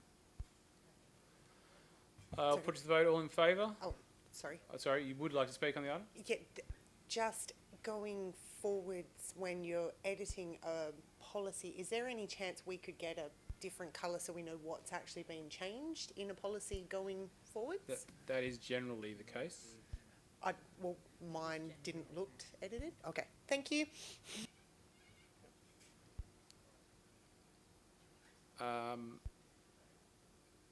Where were we at? I can't.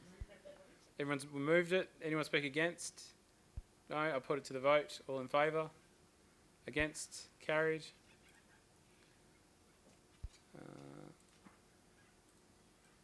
Item 18.3, November budget review. Any additional information, Mr. CEO? No, Mr. Mayor. Council have any questions? No? Someone like to move that way? Moved Councillor Acker. Seconded Deputy Mayor. Either councillors like to speak? Speak against? Put it to the vote. All in favour? Against? So carried.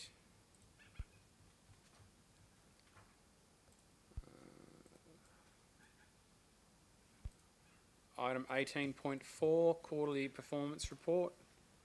Is there any additional information?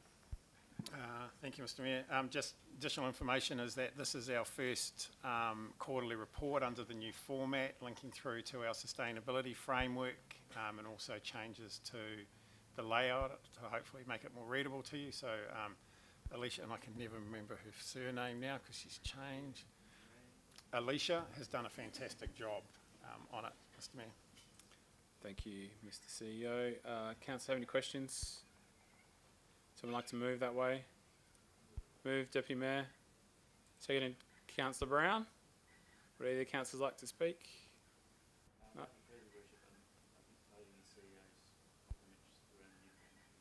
Anyone like to speak against? Put it to the vote. All in favour? Against? Carried. 18.5, Monthly Financials Report, September 2023. Any additional information? No, Mr. Mayor. Questions, councillors? Someone like to move that way? Moved Councillor Rouse. Seconded Councillor Acker. Either councillor wish to speak? Anyone like to speak against? Put to the vote. All in favour? Against? Carried. Item 18.6, Proposed Disposition by way of lease, part of Lot 505 on Deposited Plan 61852 between the City of Kwinana and the Nulla Yorga Wakanen, did I say that right?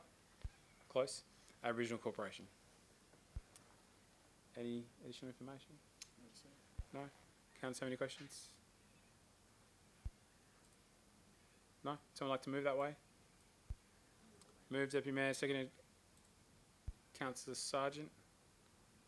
Would either councillors like to speak? Councillor Sargent.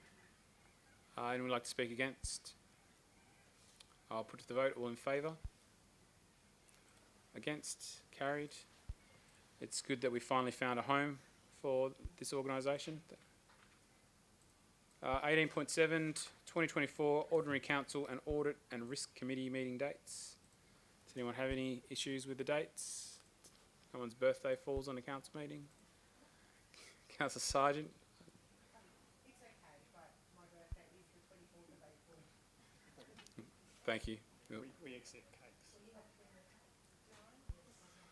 Does any councillors have any we've done questions. Would someone like to move those dates? Councillor Rouse, seconded Deputy Mayor. Would anyone like to speak against? No. I'll put it to the vote. All in favour? Against? Carried. Accounts for payment for the month ended 31st of October 2023. No additional information? Councillors like to move? Can I have a mover and a seconder? Move, Deputy Mayor, seconded Councillor Rouse. Either councillors like to speak on the item? Speak against? No. I'll put it to the vote. All in favour? Against? Carried. Nothing on 19, 20. Is there any late or urgent business? Reports of elected members. Deputy Mayor. Thank you, Worship.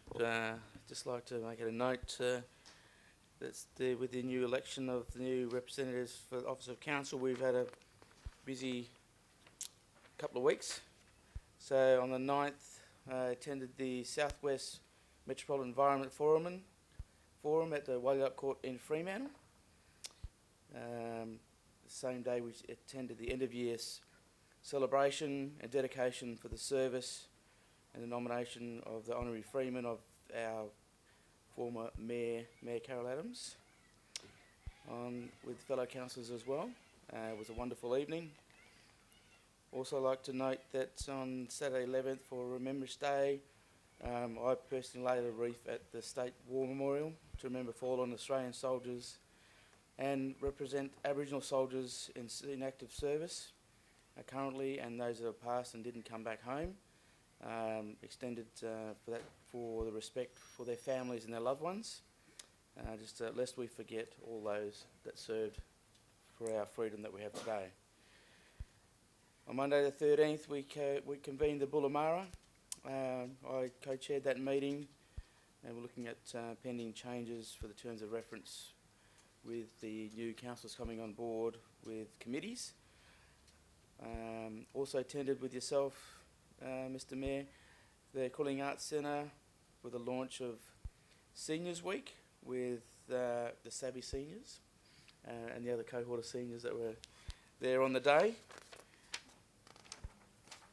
It was a very exciting time to have many of them in the room, and they were quite jovial as well, and very appreciative of yourself and I as the new team leading the council moving forward.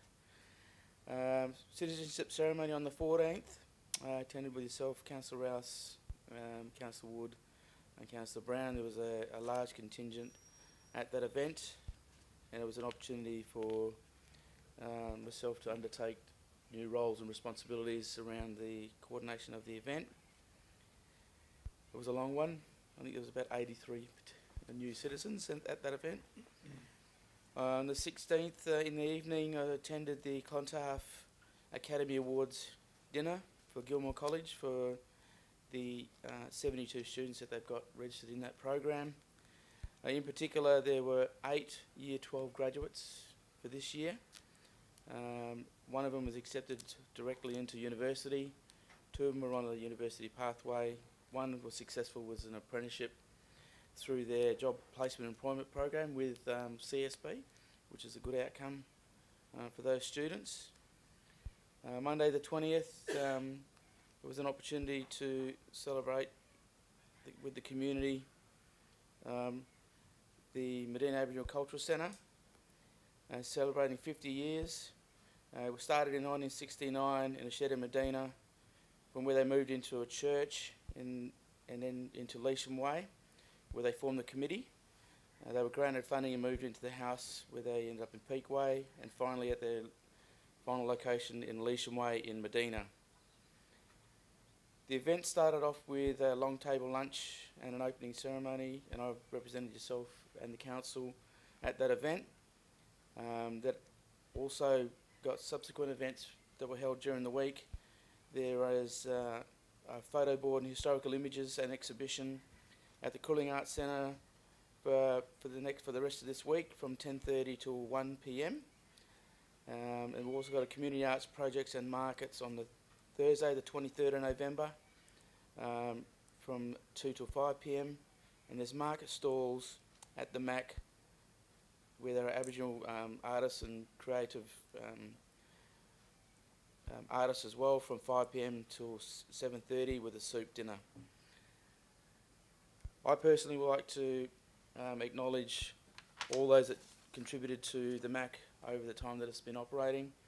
My family has had a huge part in the formation and the setup and the governance around the Aboriginal Cultural Centre and the movement at the time for Aboriginal participation in the city of Kwinana. And they originally settled in that place in Lewisham Way, and they would have been able to do it without the wider support of everyone in the city of Kwinana, with it being such a community-centred, focused community. Also, of note, Your Worship, I had a chance to be at the City of Stirling Chambers with the launch of the Australia's first trackless tram as part of a trial, which they're holding up there, which is interesting for maybe some concepts around in the future for our public transport. And that's to go from to City of Stirling to Scarborough Beach. Thank you very much, and that's my report for the week. Thank you. Thank you, Deputy Mayor. Councillor Acker. Thank you, Mr. Mayor. On the 11th of November, I laid a wreath for the Remembrance Day ceremony on behalf of the Kwinana Districts Football Club, where I quickly learned that the councillor hat is always on, as I was not dressed for the photo opportunity afterwards. However, I was dressed appropriately enough to take advantage of the RSL's hospitality after the ceremony. On the 12th, I chaired the Kwinana District Football Club AGM, where I was re-elected as president. After the conclusion of that meeting, I quickly made it over to the Homestead Ridge Progress Association's AGM and settled my yearly dues with the secretary. And what I didn't add to that report is I've completed all the WALGA training that's available to me at this time. That's it from my report. Thank you. Thank you, Councillor Acker. Councillor Brown. Do we need to turn the hourglass over, Councillor Brown? No, just a brief one from me Okay, today. thank Thank you. you, Your Worship. So since our last ordinary council meeting, I attended the end of year function at Coolini Arts Centre. That was the 9th of November. So it was a night of conversation, reflection and celebration with a wide variety of stakeholders in attendance. And of course, it was also a special recognition of former Mayor Carol Adams and her achievements over the last 17 years. I also attended the citizenship ceremony at Medina Hall on the 14th of November. And here I joined fellow councillors in welcoming a whopping 83 of our newest Australian citizens. On the 11th of November, I also attended the Remembrance Day service at the Kwinana War Memorial alongside fellow councillors and the local community. The same day, I also attended the Kwinana Rotary Fair, so that was a massive turnout for that event as well. I always say it's a good sign when it's a struggle to get parking. It means our residents are really getting around the event, so kudos to everyone involved in another fantastic Rotary Kwinana Fair. And last but not least, I also attended last Sunday, the 19th of November, the community painting event at the Pace Road Shops car park in Medina. So for those who aren't aware of that event, it was essentially a giant paint by numbers event. So anyone of any artistic ability could get involved. And we painted a number of car parking spaces. And while it's not a permanent installation, so to speak, it was all about sprucing up the space for now and really sparking that conversation around what's next for this community space as we the developments begin for this area in the new year off the back of community consultation. And of course, that event was part of continuing that conversation about what the community wants there. So yeah, it was an awesome afternoon of painting. Thank you. Thank you, Councillor Brown. Councillor Penny. Further to the comments of the other councillors and Councillor Brown, I also attended the Rotary Community Fair. It was a fantastic community event.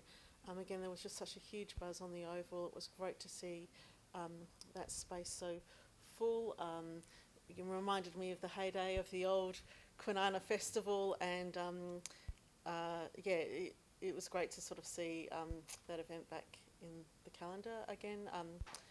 Yeah, building on the success of last year, so a great number of stalls, good atmosphere, and yeah, congratulations to Rotary. Thank you, Councillor Rouse. Thank you, Your Worship. I also attended the end of year event, Remembrance Day, Kwinana Fair, Bullamara and citizenship ceremonies, which have already been spoken about.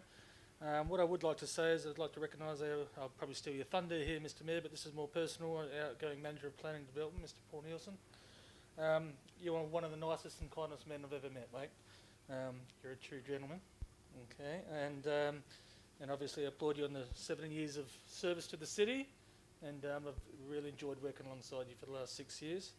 My wife Sharon has the greatest of respect for you. And as a director for a couple of years, she felt that you taught her a lot in regards to planning and stakeholder management. And in her current role, when dealing with local governments, she often hears how highly regarded you are. So from the bottom of our hearts, we both wish you the very best for your future, and just like to say you're the kind of man that everybody would want as a colleague, a friend and a mate. So I wish you all the best.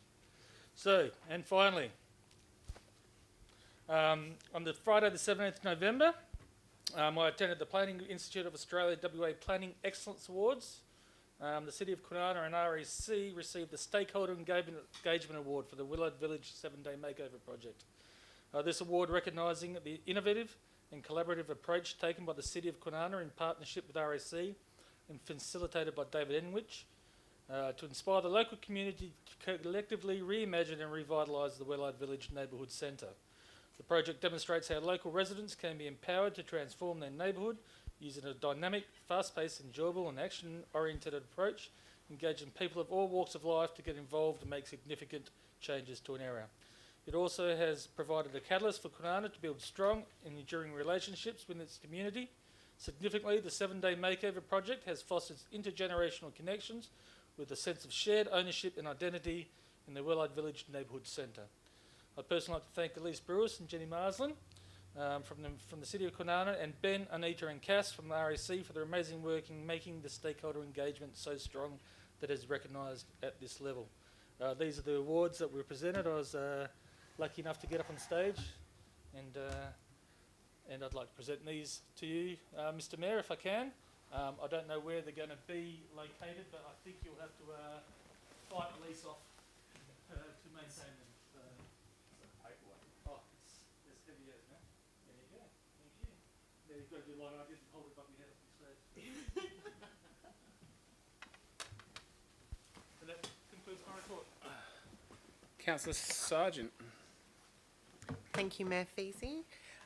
Since last appearing at Council, I had the honour to attend the Remembrance Day ceremony at Medina RSL with many others in the room, where I just want to say it was my greatest privilege to shake the hand of our community's veterans, and I had my first opportunity to enter the Kwinana RSL building, which gave me the opportunity to sit and have a conversation with people that have taken the time to serve for our community, and it was very special to walk in those doors.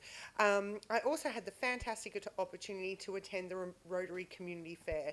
Yes, it was a fantastic event, but I would like to take this opportunity to thank the Rotary Club of Kwinana for their dedication and commitment to our community, and for all their hard work in organising such a wonderful, engaging event for everyone to come together collaboratively. There was local stakeholders, you had businesses, you had fantastic groups and clubs, and just it was such a brilliant day where everyone was just kind and wonderful. So I'd really want to say thank you to Rotary for doing that. And I just wish to mention that on Saturday the 18th to the 11th, the senior Christmas craft market at the Senior Citizen Centre that had a hall full of locals selling their handmade crafts so that they could potentially earn some money for Christmas. It was a great opportunity for community to engage with each other. And I just want to also take the time to say how the new committee at the Senior Citizens Centre is really empowering and doing great local community programming to engage the seniors and everyone to come into the Senior Citizen Centre. Thank you. Thank you, Councillor Wood.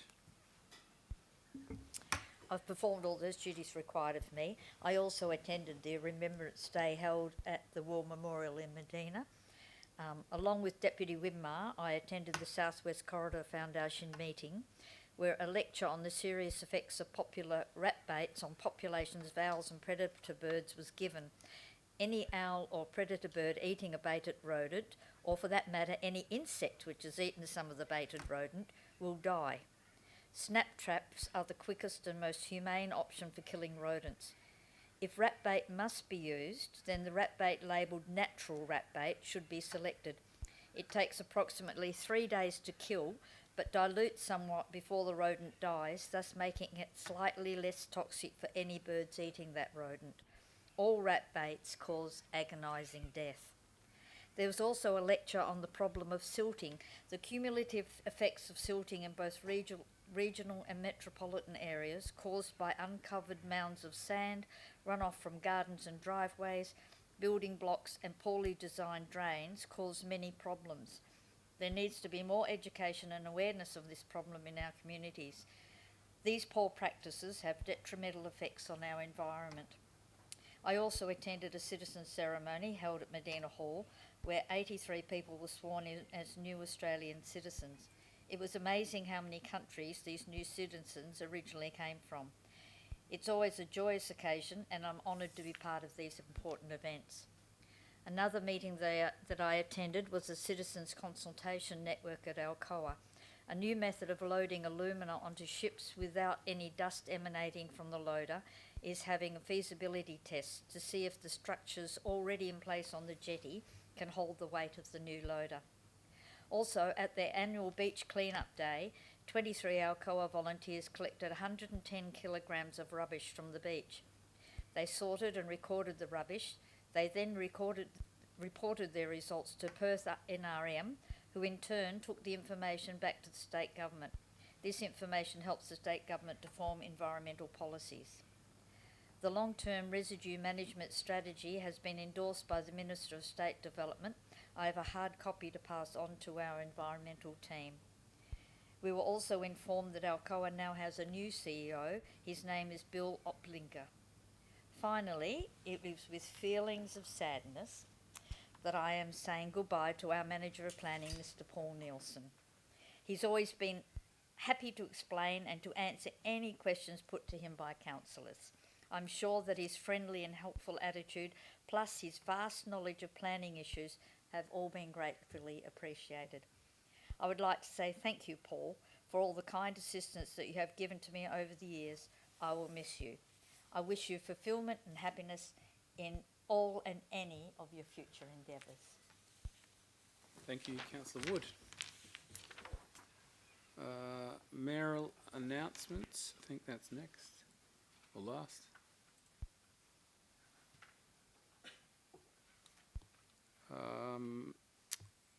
I'll just go through. So, obviously, at the end of year function, to recognise former Mayor Carol Adams and also to award her with a Freedom of the City. Also acknowledge who is here in the public gallery, because must be nothing on TV tonight, Dennis. Former Councillor Dennis Wood, who we also was at that event. I was on ABC Radio a couple of weeks ago with Stan Shaw, a former local resident of Kwinana, who is unfortunately now the former breakfast presenter at ABC Radio. It was a good turnout, and there was a number of, we had Roger Cook there, Madeline King. There was a number of local people that talked about Kwinana in its heyday. So it was quite good. I laid a wreath on the city's behalf. Sorry, now I've lost my report. At the Medina Memorial. It was actually good. I think it was because it was on a Saturday. It was actually the crowd was probably a little bit bigger than normal. I do note that they also had a small service at the Rotary Fair at 11 o'clock, which was nice. I also attended the Rotary Fair. Great to see Kwinana Rotary reinvigorate the fair with over 140 stalls.